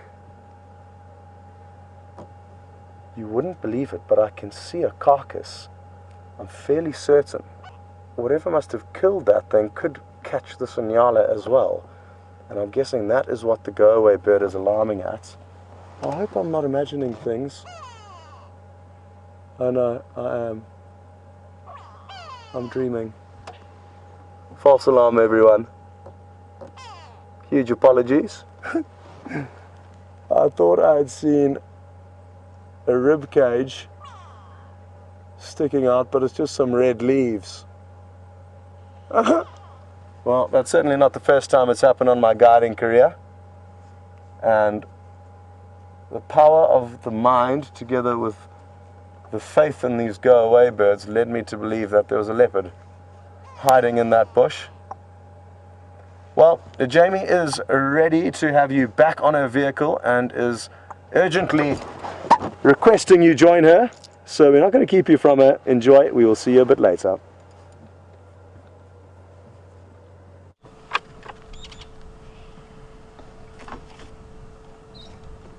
So guys, from an imaginary carcass in a tree to what I promise you that up until about a split second ago was a real bird and not a figment of my imagination. We were just sitting with some brown-headed parrots, and if we sit quietly for a second, we can still hear them, which I'm going to use as inconclusive proof that they are still here. So I'm going to be really quiet and we can hear them chirping. Beep, beep, beep. Okay, those squeaks, those are the brown-headed parrots that I really wanted to show you and have since disappeared. So I'm going to try and get one more visual. There was one sitting right above us as well, but that's also decided to fly off at the crucial moment, just because I think they knew and are having a quiet chuckle. That chirping there, that's them laughing at me right now. So, let's see if I can get them. Otherwise, I'm going to tell you a little bit about them. And for viewers, I know that many of the regular viewers have seen them before, but for new viewers, they are very, very pretty little birds. So I'm going to try. Unfortunately, they've all flown straight into the west of me, which means that they would just be in silhouette unless I can get one on the other side. I can still hear them. I promise you that was not imaginary. It was not like Scott's imaginary kill.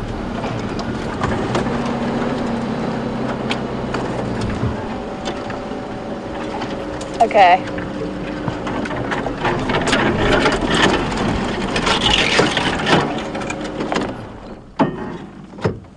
I think they've all left. That's really sad. Oh dear. Okay. Well, now I can hear one chirping in this tree. I just can't find it. It's somewhere tucked in the top there. One of those wonderful things about filming and showing people wildlife is that, oh, and it just flew out of the tree. So this is the second time I've seen them in this tree, and we are on quarantine clearings, so you can see a nice open space. And while we have a look at that wonderfully open space, I'm going to try and find a picture of what a brown-headed parrot looks like. I can still hear them laughing at me. It's not funny. It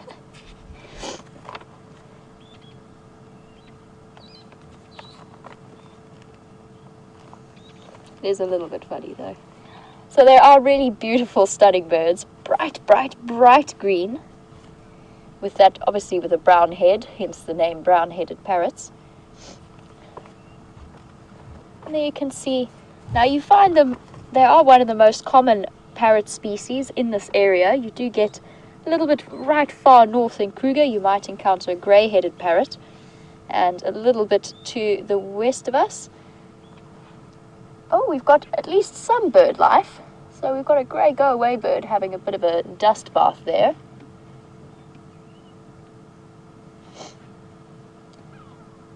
And they actually do that as a way of keeping clean, so the dust particles work quite well at just scraping off the various mites and parasites that they might get. And it's common behavior in most of these bird species. They will come down and shake themselves in the sand. You also get birds such as hornbills that will go and sit on termite nests, not termite nests, ant nest, and they allow the ants to crawl all over them as a way of clearing them up. And the ants actually produce a type of acid that also helps with keeping them parasite free for as long as possible. So really cool and interesting bird life. I'm very sorry that we missed the parrots. So for those of you who are new, I do have a picture for you in case we were wondering what the mystery imaginary bird is. And just by the way, they are still fluttering around every now and again, but completely without us being able to get a good shot of them. So there we go. That is a brown-headed parrot. That is what we were looking at and what is currently chuckling away at me in the bushes behind me. And it's, as I said, one of the most common birds that we find here, parrot species that we find here. If we just have a look at its feet, it's got what's known as a zygodactyl foot structure. So there are 2 feet to the front and 2 feet to the back, and that tells us immediately what it is specialized to do, and that is to perch quite comfortably on trees and contort itself in various positions to not only avoid the camera, but also to eat fruit and to get at the various parts of the food they get from the tree. So a really stunning bird. Pity we didn't get to see it, but that is the way it goes at the moment. So I did pop into the hyena den just a little bit earlier, and it is still a little bit hot for them to be active. There was nothing happening there. So I'm going to do a loop around the area, especially where I know that there is a den site that they have used in the past, and just poke my nose in there and see what we can find. Unfortunately, all of the bird life in the area seems to have disappeared now that I was trying to show you some. So, as I said, today's afternoon's theme is picture day. So we'll carry on now. See what we can see.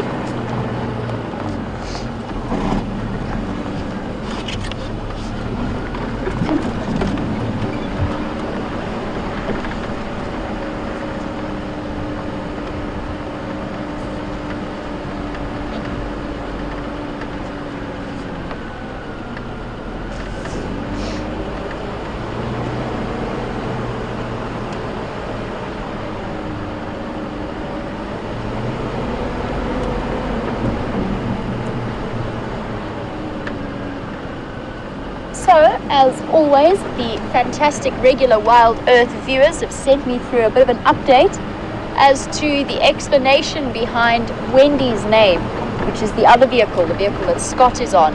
So thank you all, and I know that Joanne and William sent through information, and Janet has actually sent through that on the Facebook page for Jigger, which is this car. Wendy was named because the WildEarth company was looking for a new vehicle, and they found one that was perfect, that already had the name Wendy, and unfortunately it was sold just before we could get it. And so Wendy is called Wendy after the one that got away. So great to hear the little bit of history behind Wendy's name. And it's always fun learning to drive new cars like this, because they each have their own little characteristics. Wendy's brakes are a little bit squishy, Jigger's steering column jigs about, and it's all part of the whole learning experience.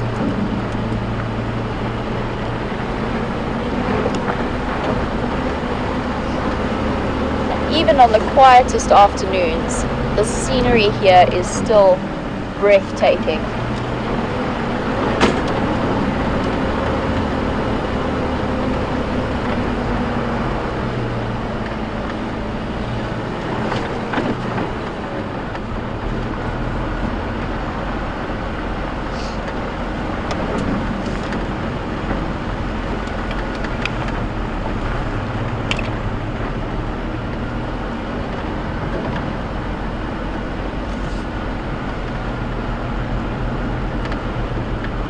as I drive straight into the sun, Peggy would like to know if I'm not afraid of getting sunburnt or too much exposure to the sun, and she wants to know whether or not I wear sun cream.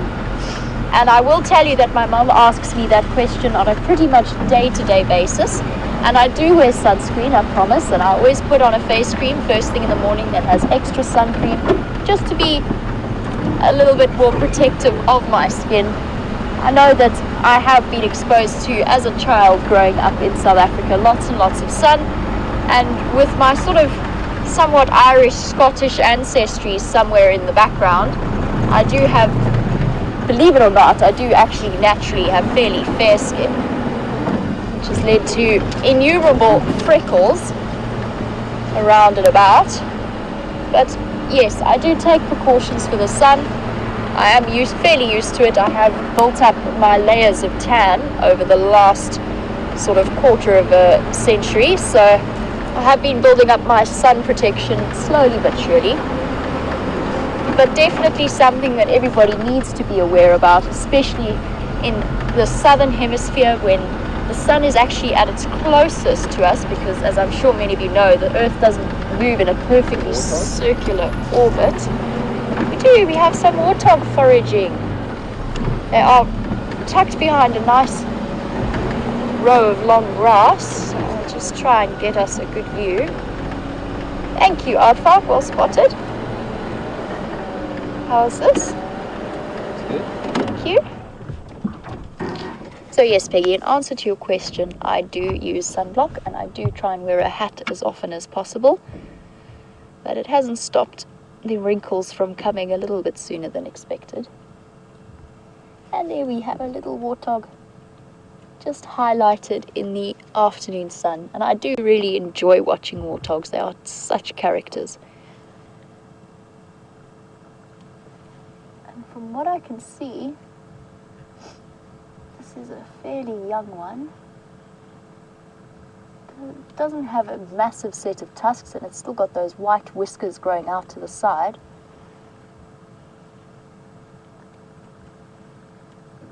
And just catching up on some last minute foraging, eating some roots and various bulbs that will be in the area. There was a second one, but I think it's ducked behind that termite mound.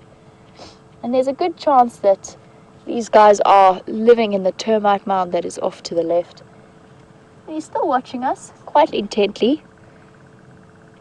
I have noticed that the warthog are quite nervous here. But I suppose with... Oh, there we go. Off he runs, tail up in the air. And that characteristic tail that sticks up in the air like that, it's a very common... I'm not quite sure how to describe this. Possibly a joke that many guides tell their guests is that the warthog travels around like that because the skin is so tight. So it's kind of like a local legend. So the idea is that the skin of the warthog is so tight that if it drops its tail down, then it pulls the eyelids up and it can keep its eyes open. And if it goes running through the grass and it wants to keep the grass seeds and all of that out of its eyes, and it needs to close its eyelids slightly, its skin is so tight and wrinkled and dry that it has to lift its tail up just to loosen it up so it can squint into the grass. But that is obviously not the case. Usually the tail up like that means that it's a great way, especially when they're running in this long grass, for babies to be able to follow their moms. I think they've disappeared. So we had this nice family scene just in the afternoon setting sun, and I'm going to send you from one family scene to another with Scott, and I will be back with you a bit later.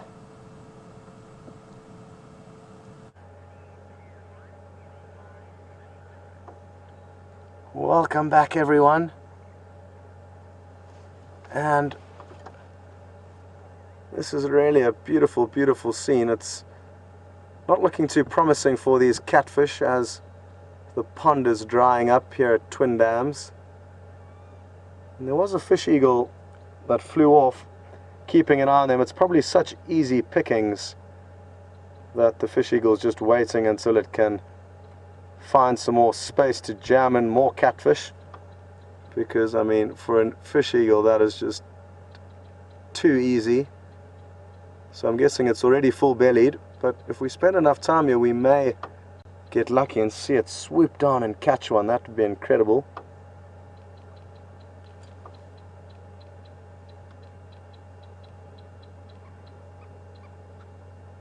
While we've been waiting here, I've been listening to a squirrel alarm calling to the west of us. So we might take a little mosey on to the west on our southern boundary, see if there's anything there. Failing that, we're going to rush back to the Buffalo's Hook waterhole. I got my torch, so that's good news. It was in the Mulwati riverbed where I was running this morning to get back to the vehicle to try and speed up the tracking process, which I guess may have helped, because we only scraped in and found that leopard in the last few moments of the sunrise safari.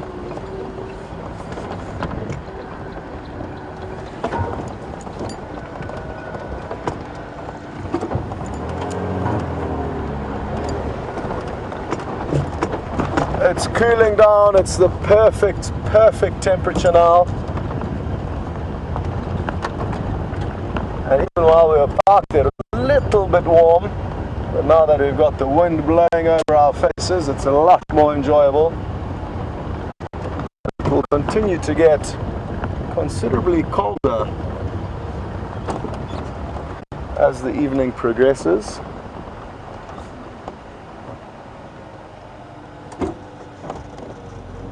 Well, the signal might get a little bit bad for a few moments, but it should rectify itself once we get through this little dip. Hold tight, I'm going to speed us through.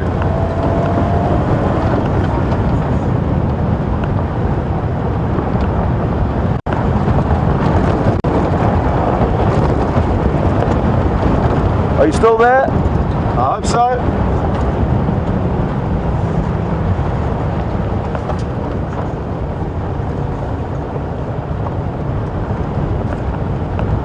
So for those of you who have only just recently joined this sunset safari, just to give you a little bit of a recap, Kunyuma, a young 2.5-year-old male leopard who we haven't seen for quite some time, was found this morning up at the Buffalo's Hook waterhole. We only saw him for a few minutes and then he disappeared off into some thick vegetation right at the end of the morning broadcast. Both Jamie and myself headed back into that area this afternoon and fine-combed it. We searched high and low but couldn't even come up with one single track. So didn't have much luck. But I'm still confident he is in that general area. I think he was just watching us walk past him and he was just sniggering to himself as we scratched our heads. But at this stage of the evening, I think we might get lucky and find him coming back down for a drink. Maybe he'll be stalking some impala nearby that will alert us to his presence. So that is the plan. We haven't seen him until this morning, probably sure for a couple of months, perhaps. So it'll be good to spend some more time with him.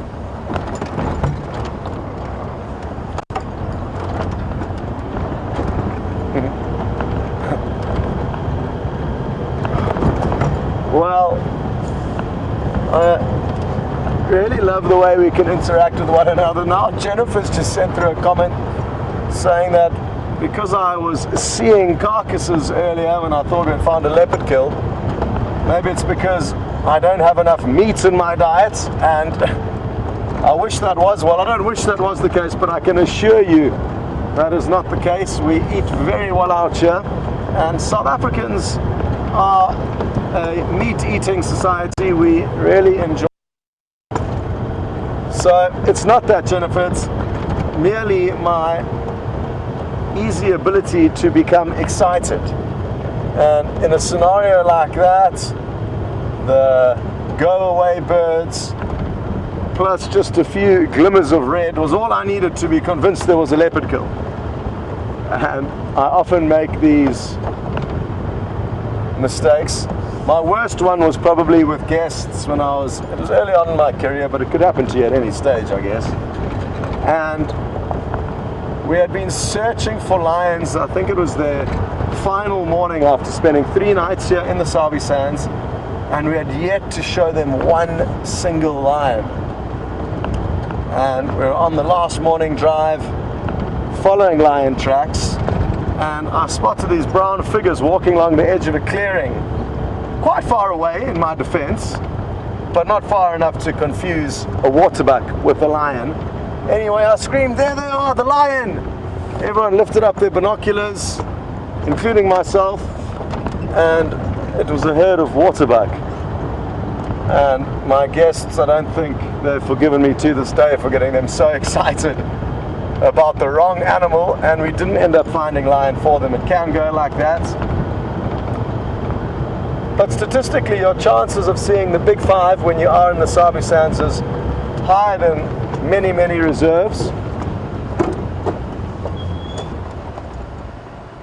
Sorry, there's just something strange I saw on the road there. I just want to go back and double check. Sorry about the dust, John Doe.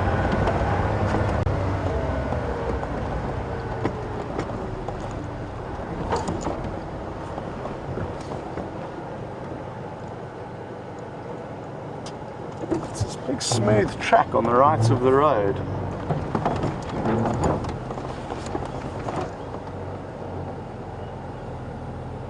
And I'm guessing it's where... I've worked it out, it was just a hippo dragging its foot over the hump.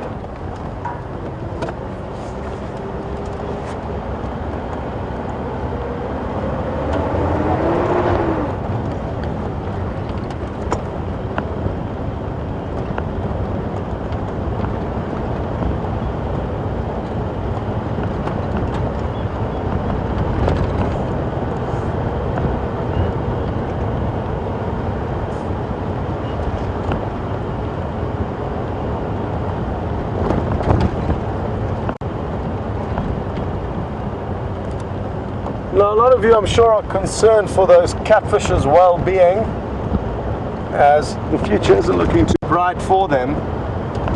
And Grace is interested to know, where exactly do they come from? If these ponds dry up every year, which they don't, so I must clear that up initially, Grace. They don't necessarily dry up every year. This is is a drier year than normal, and could contribute to the fact that this year there may not be any catfish. Well, it may dry up.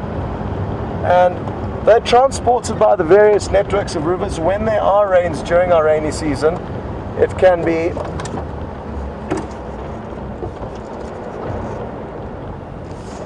so I've just spotted a bird here that I'd like to show you. You got it there, John, right? Oh no!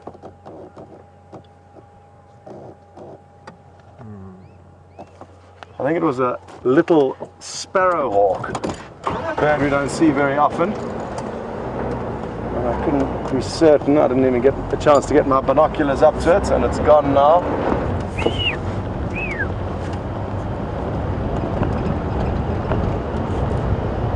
So, sorry Grace, back to your question. Where do they come from? They'll come from the other bigger water sources that overflow during the rainy season, and eggs will be transported down these little tributaries into the other water holes. So often in the very small streams that run through the dry riverbeds, which are usually dry, but during the summer months they will fill up temporarily, you can often find little catfish.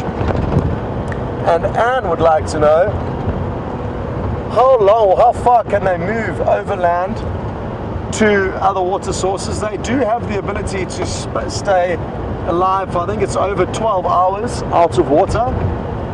And that obviously is incredible in itself.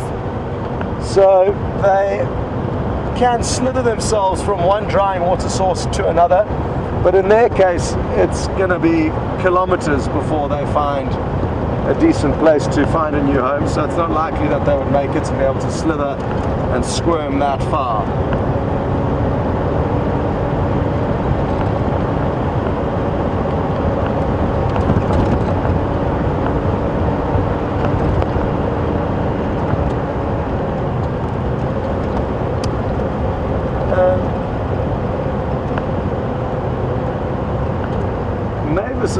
asking and mentioning that she's quite surprised that we don't pump water into the waterholes, and we do some, or the management here at Djuma decide to pump into certain waterholes. There's a little waterhole in front of the Galago camp here at Djuma. There's two camps, one called Galago and one called Vuyatela. The camp in front of Vuyatela has a small pond that is pumped into, and so does the Galago camp that's right next to one another. So water can be pumped into the various waterholes, but I guess during the drier months you don't necessarily want animals congregating and staying in any given area for too long, because they can cause extreme damage to it. So that is the one negative side of putting in artificial waterholes, is that it does slightly tweak the system. But what we do have to remember is that there are fences around every side of the Kruger National Park. Even though it's hundreds of square kilometers large, it is fenced in, so there is already that external pressure from the fences and the humans, and therefore it's kind of accepted and makes sense to be able to do a small amount of further tweaking by putting in waterholes in certain areas. But that is a huge debate that we are not going to get into. We are rather going to go and find Kunuma. It should be in the next 3 minutes that we have found him. That is my prediction. And for those of you who have joined for the first time this afternoon, you will learn very quickly that most of my predictions are wrong. But I still like to try and predict things. But 99% of the time, the prediction does not come through. It keeps me excited though. I just keep lying to myself, convincing myself that we will find something, and eventually sometimes we do.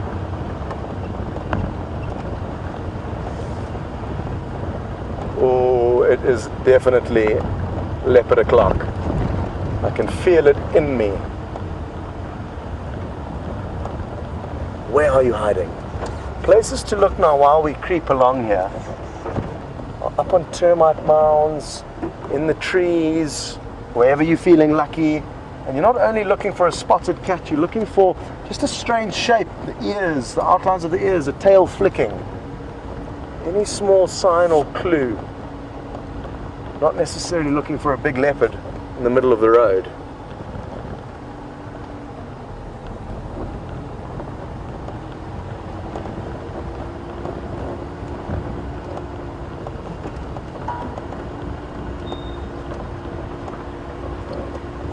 We approached from our left-hand side this morning. The dam is directly in front of us, and he was slinking through this area. The last tracks we actually had of him was just behind us, and then he eventually popped out at the waterhole.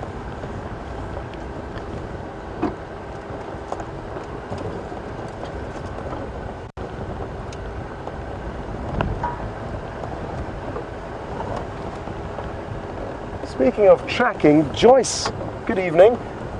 She would like to know whether we ever track hippos, and we would have to come out at night to do that. That's when they're predominantly feeding, Joyce. They're nocturnal grazers. Because we don't spend much time out after dark, that is why we don't get to show you them very often.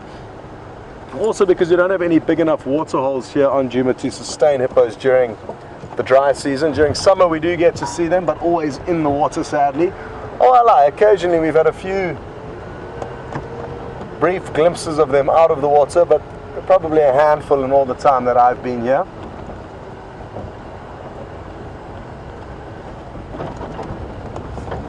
So it is possible, and come summer rains, there will be more hippo on Djuma.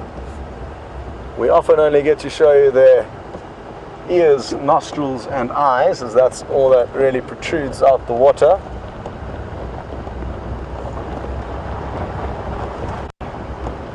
We could possibly get you some long distance visuals in the coming days from Sydney's dam, which is just north of our boundary, but we can see them. And during the winter months, it's not uncommon for them to come out and sun themselves during the day. for a few hours when the sun isn't as harsh as it is in the summer months, because their skin is quite sensitive, so that's why they spend all day in the cool water to protect their skin.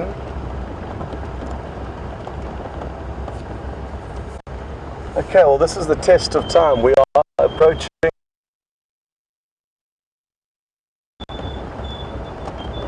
Come on, Kunyuma, please.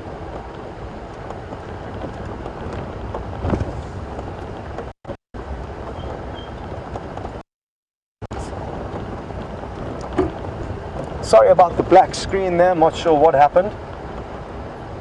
Little technical glitch.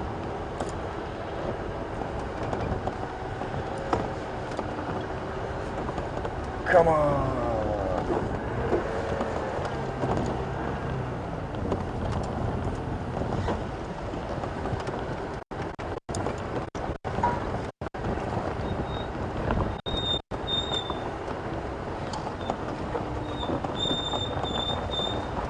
Well, no immediate sign of him.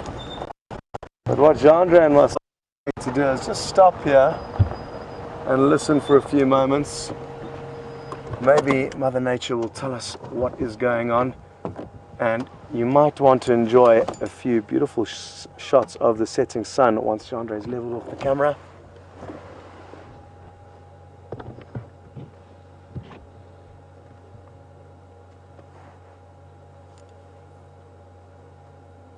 Look at that.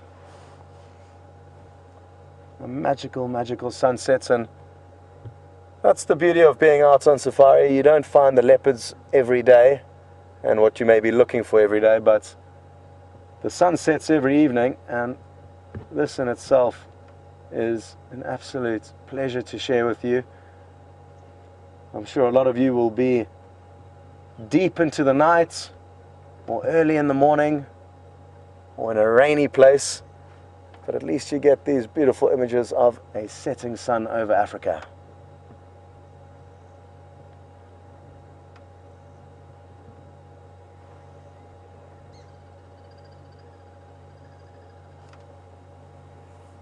Okay, well, we're going to send you back to Jamie, and we are not going to move a muscle for at least the next 10 minutes or so, in the hope that Kunyuma reveals himself.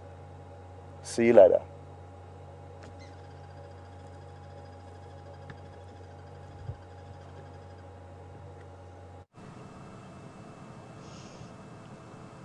So guys, from Scott's sunset to mine, aren't the colors of the sky absolutely stunning this evening? And there does seem to be quite a large fire up to the north of us. I didn't see it from here, but I did see it when I drove to the other camp that we're staying at in Manyuleti. So there was a lot of smoke in the air, and that's just what's creating these spectacular colors as always. The winter sunsets do tend to be really, truly beautiful.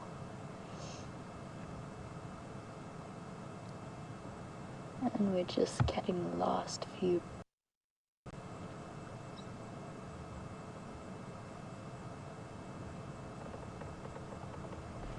So, for the time that you were with Scott, waiting in anticipation for Kunyuma to come out, I've actually just been down to check I've been down to check a hyena den that I have heard has been used in the past. And the reason I did that was just because of those reports that there was a potential that the cubs had been moved from the current den to a different one in this area. So I went down to just check it. There are lots and lots of fresh hyena tracks, but the den itself, some of the holes are still a little bit filled with sand. They haven't been freshly excavated, and there's no other fresh signs of hyenas, just a lot of old latrines where they've deposited their dung or their scat around just to mark it out as one of their den sites. So no luck there, but I am going to return to our usual hyena den just to see if there's any action now that it's cooled down a little bit and we're losing the last few rays of the sun. I'm still feeling very warm. I think it's probably one of the first evenings where I've made it to this time of day without even feeling the need to put on a jacket or a jumper. I'm feeling still quite toasty. So let's see what we can find at that hyena den. We're not too far away from it. In a straight line, we're probably maybe, 700 meters or so. And I have found that with spotted hyenas, when they do move their den sites, they tend to do so not too far away. Obviously, there's exceptions to every rule, but when I have followed hyenas and looked at their new den sites, they move to fairly regularly used ones and usually not too far from the previously active one. So we do know at least where to start looking if they have moved. And for those of you who are still wondering about why spotted hyenas do move their dens, maybe you're just joining us for the first time, when the animals are there for a collected period of time, the den starts to build up parasites and attract flies, especially when they have got bones or something like that around the den, remains of an old carcass perhaps. It does just build up the parasite load and make it a little bit uncomfortable for them to live and not very sanitary. So then they move dens to the next site and the next site and so on.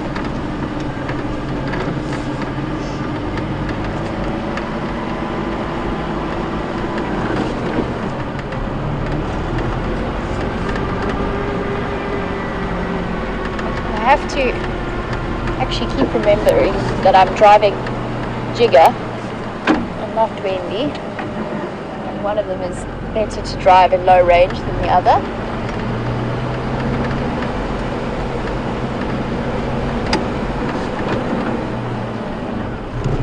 Now is the perfect time of day for things to start moving after they've been resting up for the heat of the day in the shade.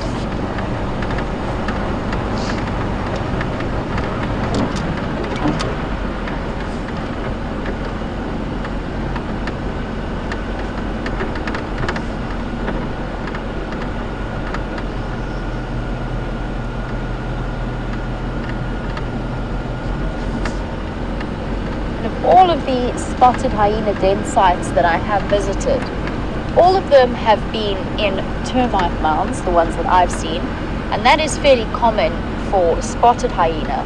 Whereas with brown hyena, they do use termite mounds, and I have found one or two like that, but they will also they'll find nice rocky areas that make small caves, and they will use those to den as well. It just makes it a little bit safer and a bit more hidden for them, because they're not as sociable as the spotted hyenas, so they don't have as many clan members to protect them.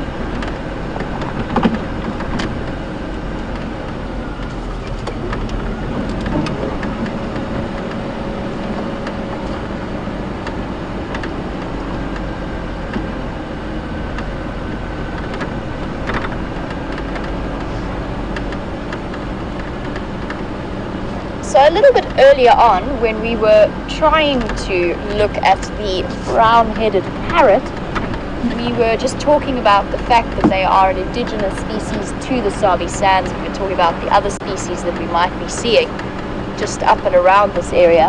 And Pamela actually has a question from when we were talking about those parrots. She would like to know if we get the African grey parrot in the Sabi Sands. And we don't.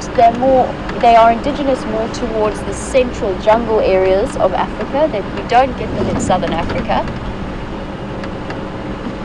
And they have been widely used as pet species in the past because they are truly beautiful.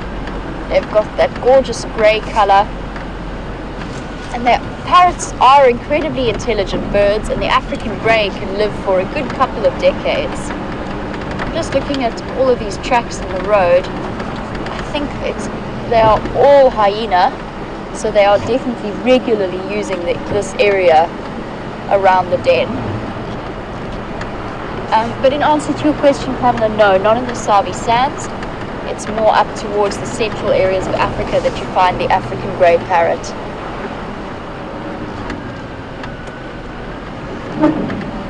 It's a much larger, much longer lived species than the ones that we get here. And we also get a couple of species of parakeet and lovebirds that were introduced as people's pets originally and have escaped from various aviaries or bird cages And they've actually discovered that some of the cities suit them perfectly and have established feral populations in and around. And we've got a couple that come through my garden in Johannesburg every now and again. And it's always difficult because you know that they are competing with the naturally occurring birds. But they've been in this area, or at least in the Johannesburg area, for many, many, many years and many generations.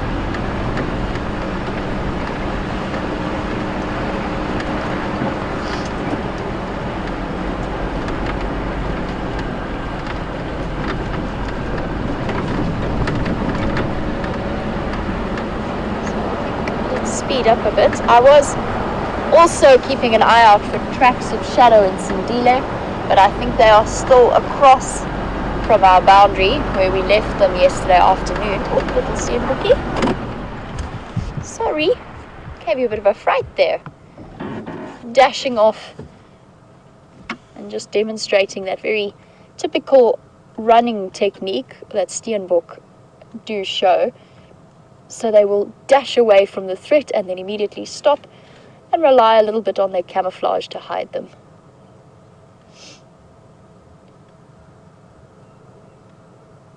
Definitely one of my favorites to see.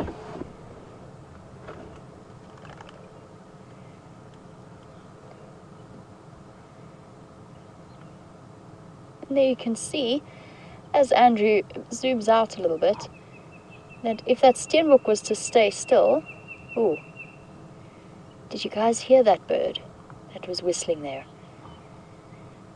That was a red-crested korhaan, and it is starting to get to their mating season, so we will be hearing that call more and more often. And they're one of my favorite birds to observe because they are what is known as the suicide bird.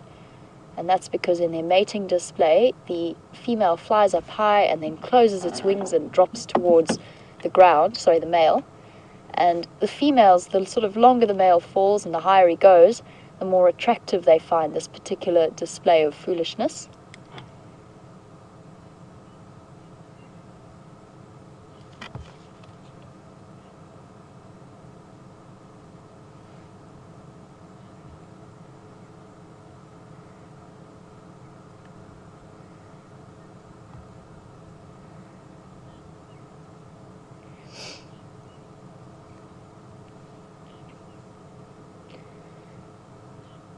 Hello, little steenbokkie.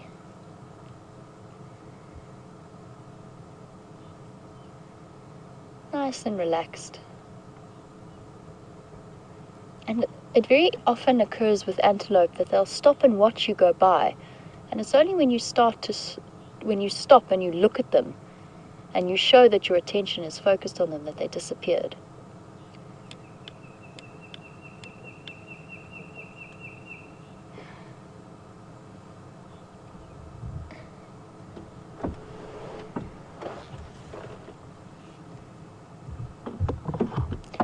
And while we've got this beautiful view of the little steenbok, we've got this really cool, amazing update from Debbie.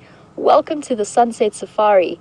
And Debbie tells me that her African grey parrot that we were talking about a little bit earlier, she has a pet African grey that is 20 years old and has actually learnt to imitate the call of the pearl-spotted owlet, which is a sort of series of ascending whistles and then a rapidly descending whistle. And that's really very cool, and that her parrot has just learnt this call while she's been watching the WildEarth safaris. So really, really awesome information from Debbie there. And it's amazing what clever little mimics those birds can be. And here we have the moon right at the almost full. I'm not entirely sure what the date is, but I know that the moon is full on the 31st. It's tomorrow. Is it tomorrow? Thank you. I don't really ever know what the date is, and quite often I don't know what the month is. So the next full moon is tomorrow. We can see the moon is nearly full and looking truly spectacular in that dark sky. And it is actually a blue moon this month, so we've had 2 full moons in July.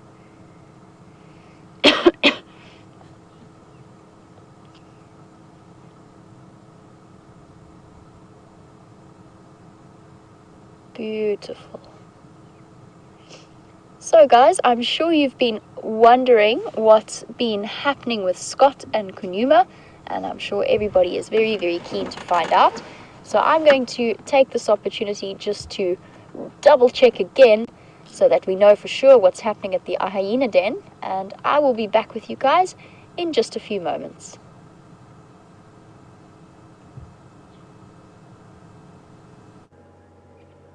Welcome back, everyone. Sadly, no updates from the Buffelshoek waterhole. There's been some bird song, a beautiful sunset, but no sign of Kunuma yet. There's a fly on my forehead, and other than that, I think Jean-Ray is going to go for it. Here he comes. And these flies, you have to learn to embrace them. We don't allow them onto our mouths though. That is naughty fly behavior. We just allow them up on the forehead. They're eating my excess brain matter, which is oozing through my skin. And other than that, not much to report. The flies have been great company, but sadly the leopard has not come to the party yet. There still is a chance that at any moment he could come down and have a drink. We've positioned ourselves so that we can see every single part of the waterhole. As where we were positioned earlier, you cannot see all the different angles and inlets. So if he was to come here, there would be no chance we could miss him. He could of course be kilometers away from here already by now, in search of food and other water elsewhere. But we'll just give it a few more moments and hope that either he comes down or something else could come down. Who knows, another leopard.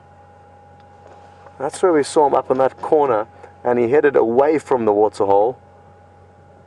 And I'm guessing that's where he would return if he did. Maybe we should actually go on a short drive around. I'm getting a little bit restless. So we'll drive around the block once, maybe we'll find him nearby.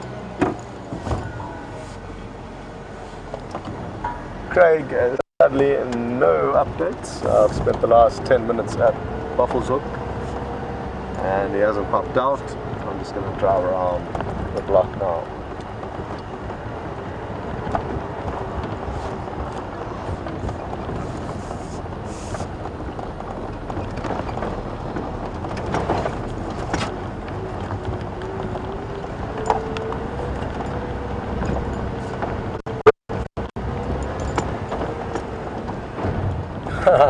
Well, we've just got a funny comment through from Lisa Osborne, and glad to know you're watching and very happy you sent this comment through. Lisa's joking, saying it looks like we're only going to find him 5 minutes before the end of broadcast again. And you know what, as funny as that would be, it would be better than nothing. I would bank that. And a lot of the viewers, I guess, wouldn't have seen him this morning, so it'll be great if we get to show him to you. For those who couldn't make the sunrise show.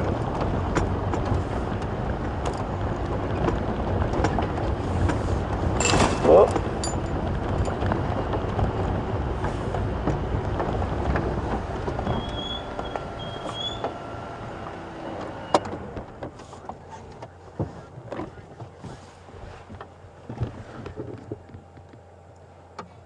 And we've just got a beautiful gap, I think. Jean-Ray's got a slightly different position to me, but the moon that Andrew was showing you earlier is rising up between a gap in this marula tree.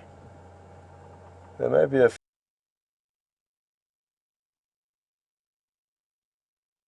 quite full moon yet, I don't think.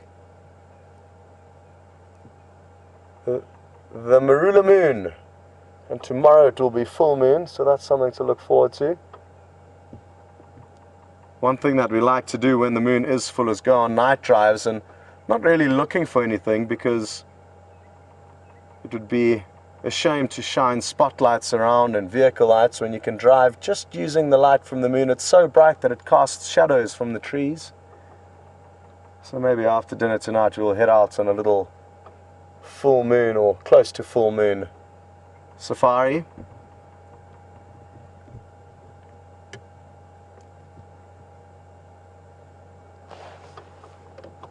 Magic.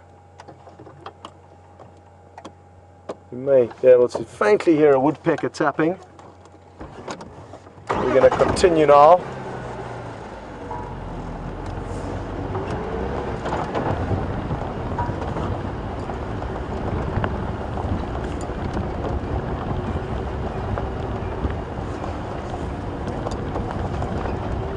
So just to keep everyone in the loop, he was last seen, Kunyuma, this male leopard who we're looking for now, he was last seen heading parallel to this road to the left of us, up a small riverbed.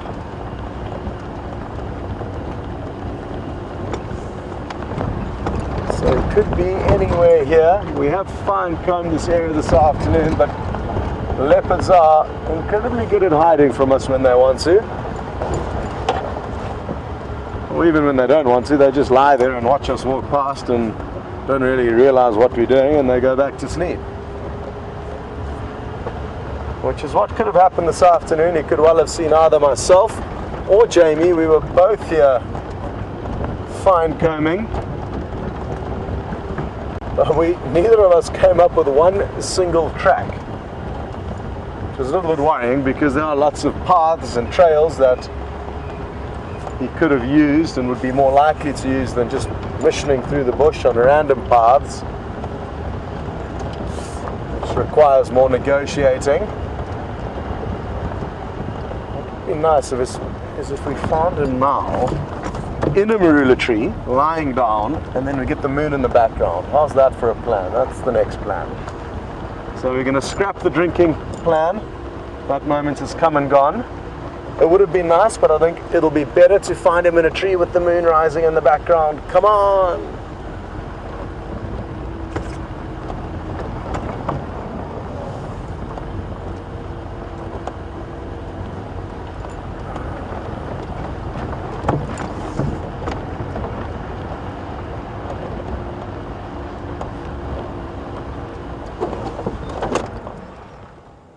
I haven't seen anything. I just thought I heard a squirrel alarm calling.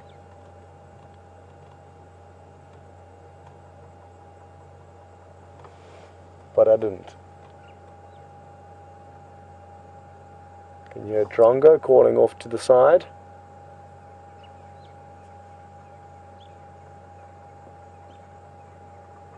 A few woodpeckers in all likelihood. The bearded woodpeckers who drum on hollow branches to communicate with one another for territories. Rattling cisticolas just let off one or two calls.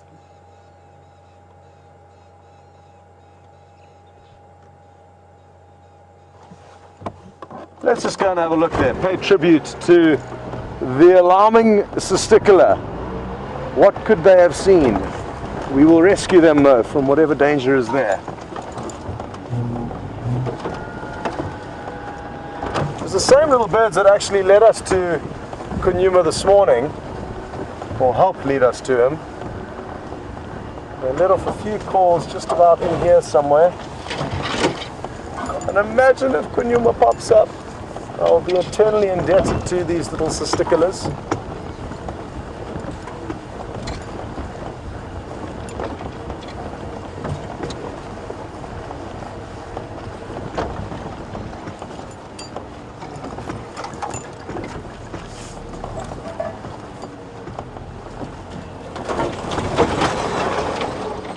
No. The cisticolas were playing with us, or had just seen something very small. Too small for us to see.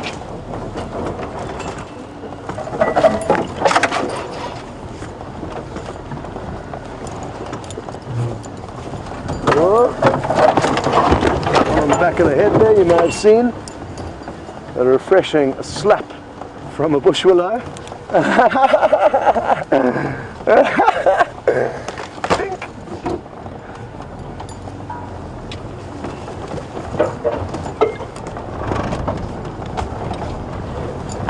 worst thing that can happen to you when driving on Branches getting flung into your face is one thing, but the worst that I've experienced is small, not branches still attached to trees that can fling back and hit you. Loose branches about this long that lie a little bit onto the road. So if you drive over one corner of them, it catapults up underneath the wheels into the vehicle. Once it hit me so hard in the head, almost like a rake, I guess, standing on the end of a rake. One hit me so hard in the head that I just felt blood gushing down immediately down my face. But I wasn't even worried about myself because it had continued with such velocity and wedged itself. It somehow flew between the two front rows of guests. There were 6 guests in the vehicle, 2 on each row. It made it through the first 2 rows and wedged itself between the guest's camera, which was on his lap, and the funny little arm rail. Bing! At speed after walloping me on the head. So they got away okay. Another time my guest's camera bore the brunt of it. It was a brand new camera that broke as the log hit it. Not very popular guide that day. So those are my 2 worst log encounters. The one that you've just experienced was not even an issue compared to what has gone on in the past. Either we go left up ahead or we go right. What I'm going to do initially is just scan with my binoculars both sides.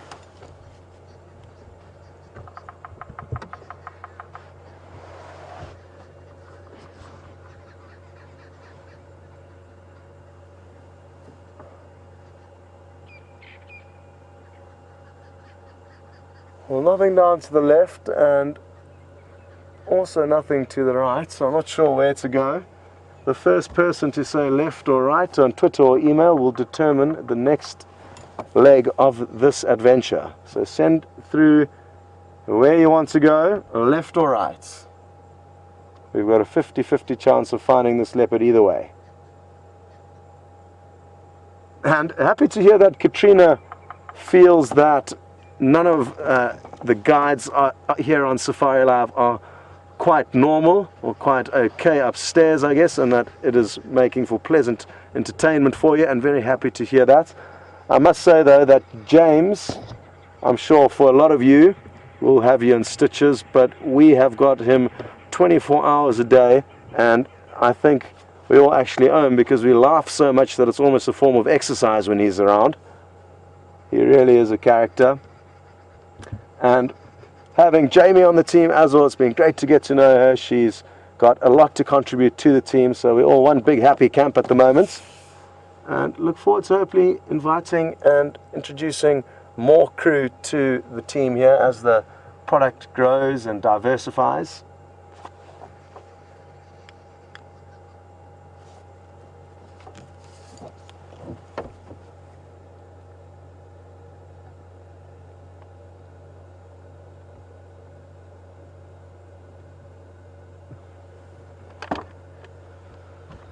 Well, I hope somebody is sending through a request as to whether we should go left or right. We're still waiting here, and I'm not going anywhere until somebody tells me what to do.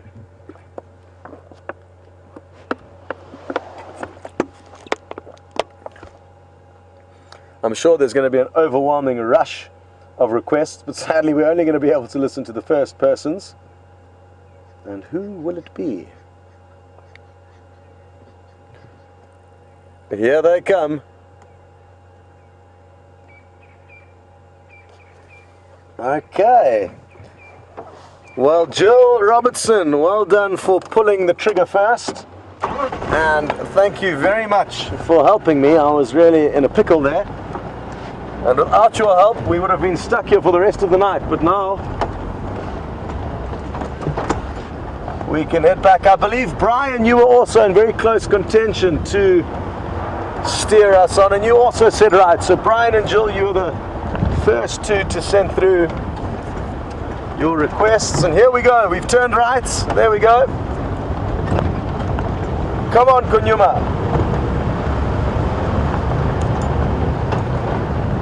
I'm going to up the speed a little bit now because it's fairly open. And I'm confident that we'll be able to scan fairly decently.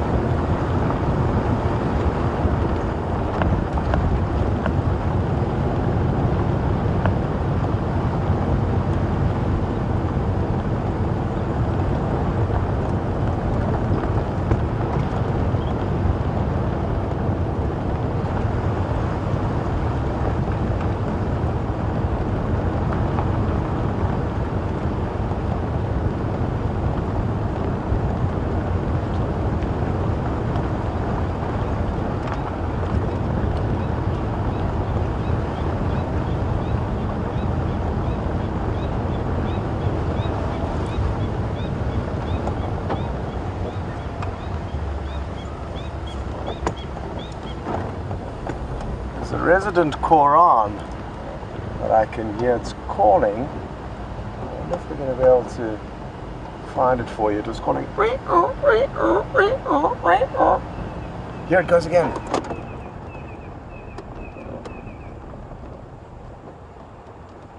And soon in the coming months, we're going to be able to see these birds doing their crazy mating flight displays, where they'll fly straight up into the air and then close their wings and tumble down and put out their landing gear right at the last moment as they swoop to safety. And the ladies really enjoy that little show that the men put on for them. Let me find it in the book for you. The mammals book probably won't work too well for that, but if we get the bird book out, we should be able to find you fairly quickly the bird responsible for making that call.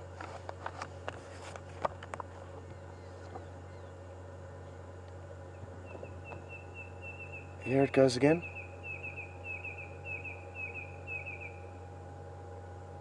And it's the red-crested Koran. And I'm told that one of you would have liked to have seen the red-crested Koran in the book a little bit earlier. It was Julia, I think. And, well, hasn't that worked out well, Julia? You get to hear the red-crested Koran, and now you get to see it in the book.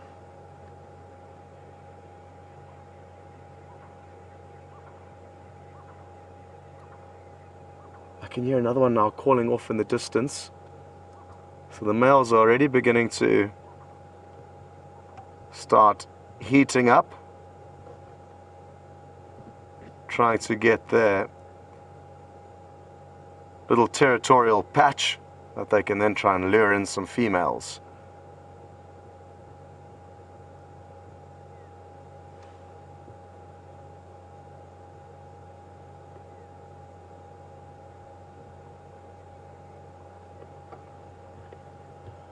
Okay, well, Brian and Jill, thank you very much for bringing us to the red-crested Koran. If it wasn't for you, we wouldn't have been able to hear it, and I also wouldn't have been able to show Julia in the book. So thanks very much for your help there.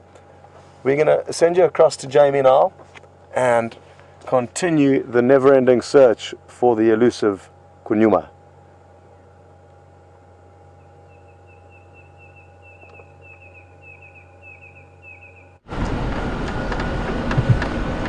So, welcome back, guys, and I'm afraid to say that I did go back to the hyena den, and there is absolutely no activity there at the moment. So I am starting to seriously question if they have moved, and it is a possibility. If they have moved, as I said, hopefully they haven't gone too far, and we'll be able to find them again fairly quickly.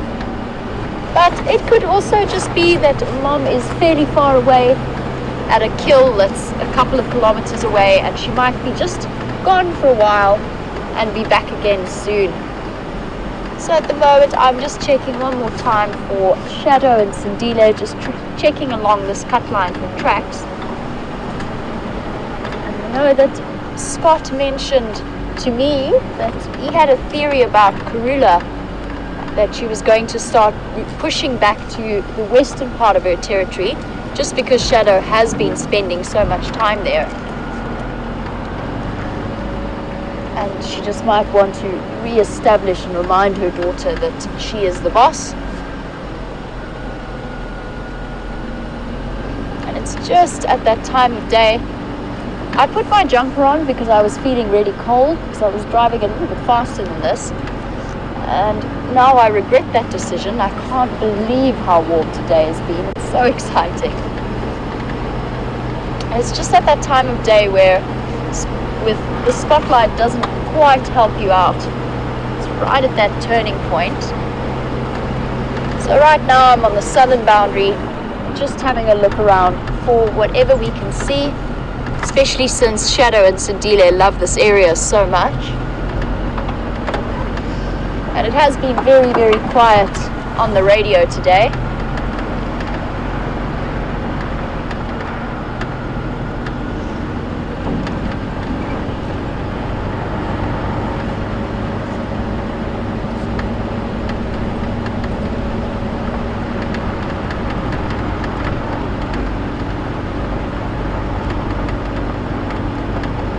One thing I would like to do when I reach this corner is just contact the guides on Arathusa, because we do use a different channel radio for that side of operations, and I'd like to just get an update from them for what happened this afternoon or this morning, so that tomorrow morning we can have a look around on that side.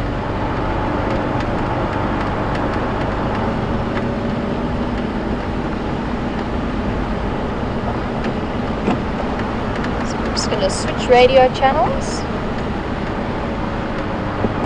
and I'll contact them when I'm a bit closer.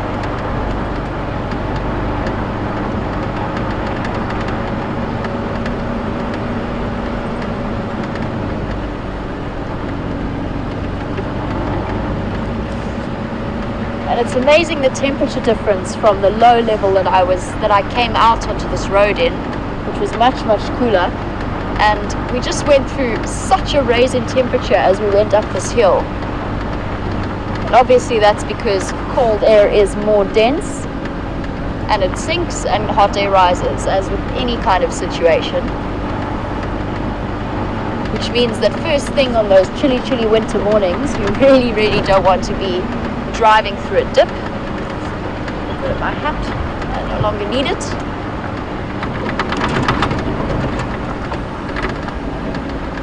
What a beautiful skyline that is.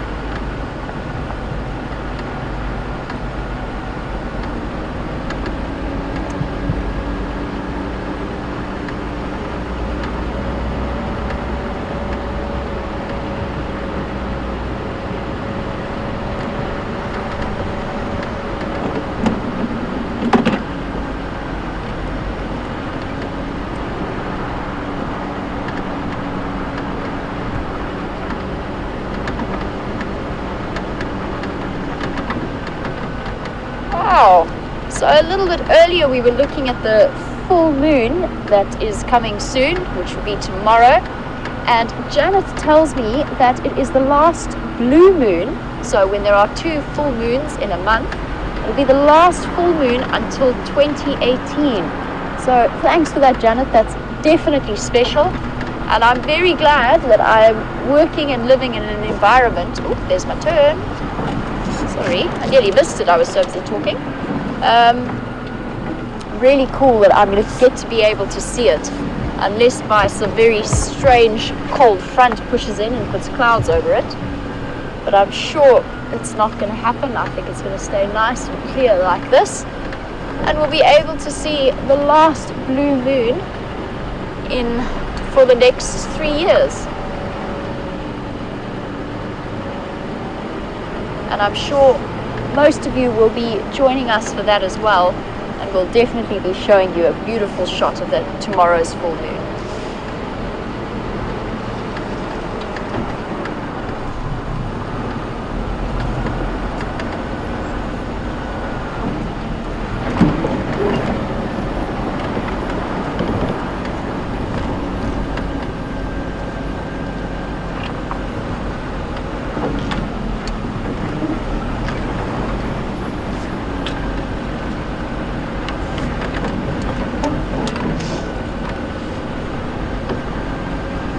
So Joyce has pointed out what I'm sure many of you have noticed, and that's of course the fact that it has been a very, very quiet drive this afternoon.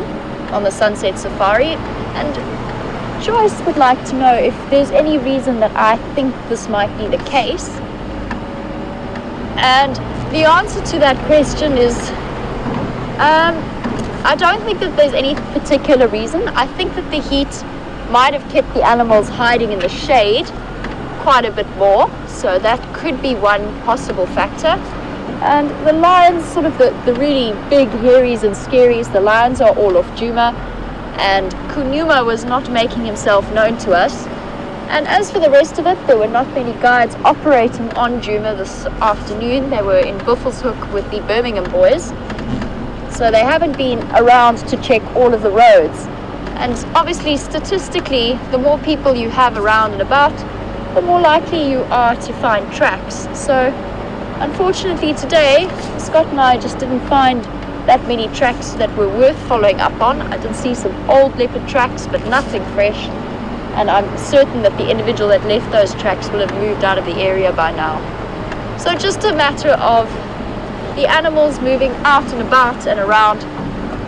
And when you think of the fact that this area is so open to Kruger, and it is such an enormous area in which to move around in, it's no surprises that every now and again you get a quiet drive, and there's something that you experience fairly regularly as a field guide or a safari guide. That quiet days do happen.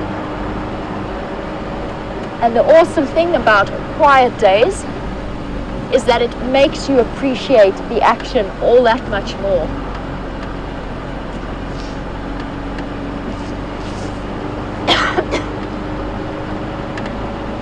Sorry, Nightjar.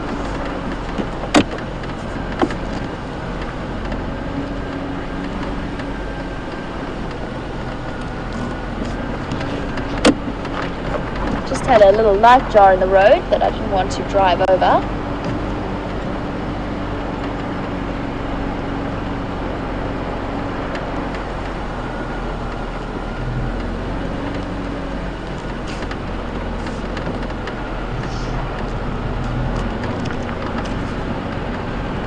So, guys,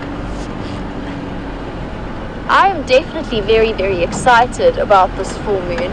And as I mentioned yesterday, the full moon is my favorite time to be out and about in the evenings in the bush. And I always try and make sure I can go outside late at night, or, well, my bedtime's pretty early, but as late as I can possibly stay up and go and sit somewhere where there's no light pollution and just have a look at what I can see. And it's amazing how much light the full moon brings. And Curious One has also raised that point and saying that full moon is a perfect time to be watching the Djuma Dam camera, and it's for that exact reason, and that's a very, very good point.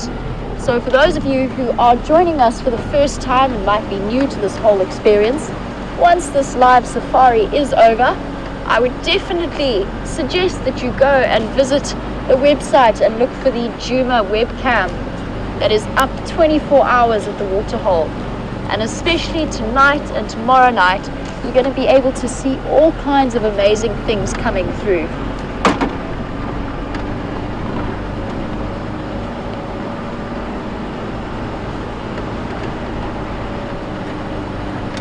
Sorry guys, just lost my earpiece. Multitasking a bit too much. Hey, stay in.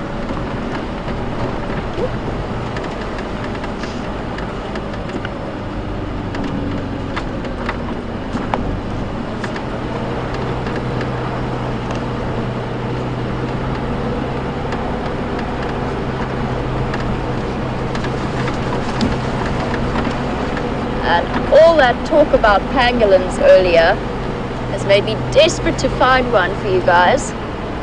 Unfortunately, they are very few and far between and very, very secretive animals. But that would be so cool. So exciting.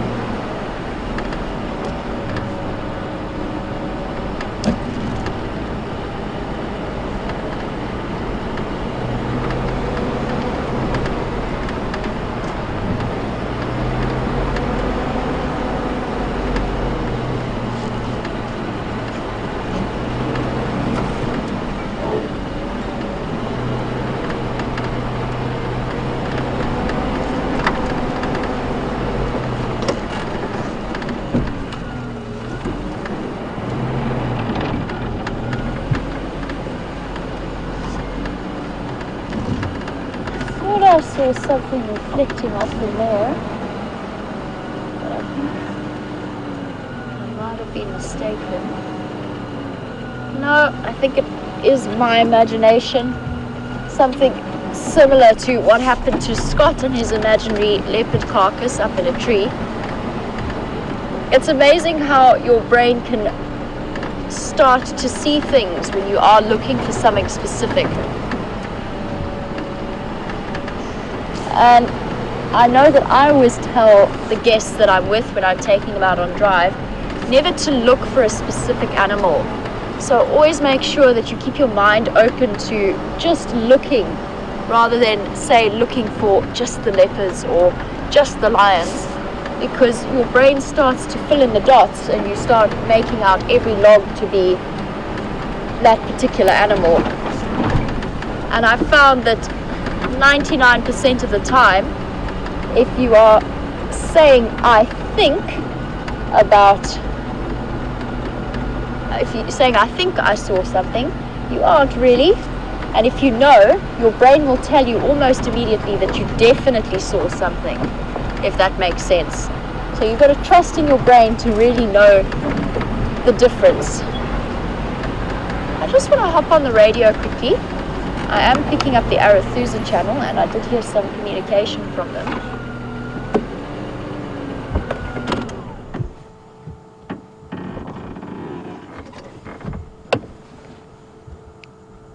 Yeah, good evening, stations. It's Jamie from WildEarth. I was wondering if there were any updates from that side for me to follow up on tomorrow morning.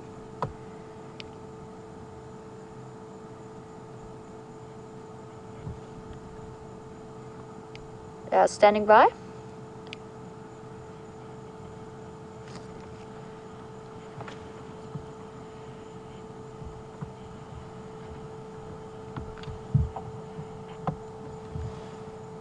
Copy that. Thank you very much. I will be working around that cut line area tomorrow.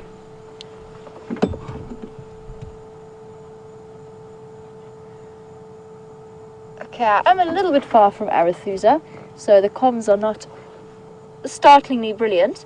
I did drive a little bit too far. I forgot I was meant to call them. But Shadow and Sindile, for those of you who were watching yesterday afternoon, they are still just a little bit north of the Arethusa boundary. So almost exactly where we saw them disappear yesterday afternoon. I couldn't hear clearly if there was a kill with them or not. I do know, remember we were discussing maybe the possibility that Shadow was leading Sindile to a kill, because she did look very much on a mission.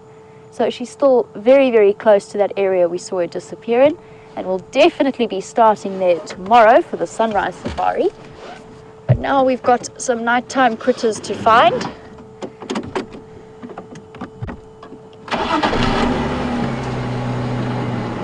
I seriously regret this decision to put my jumper on.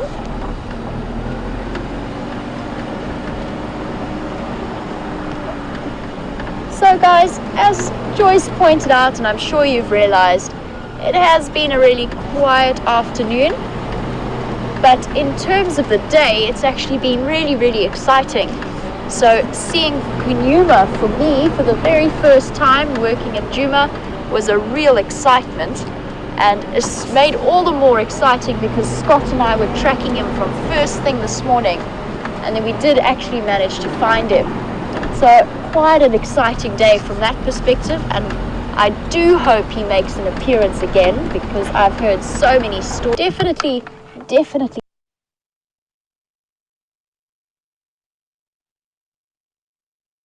And even some vanishing parrots. So not too bad an afternoon, a great sunset safari as always. The bush always has something exciting to offer, even if it's not big and hairy and scary. So tomorrow, sunrise safari. I do hope you guys will all be joining us. I'm sure it's going to be really exciting. We're going to head off to Arethusa immediately and check for Shadow and Sindile. So guys, as always, a big thank you to all of the viewers, and thank you especially today for answering all my questions, and to Andrew for his great camera work, and to all the guys in FC. But always, as most importantly, a big thank you to you guys, and I will see you tomorrow morning for the sunrise safari. Bye guys, have a great day or a great evening wherever you are in the world.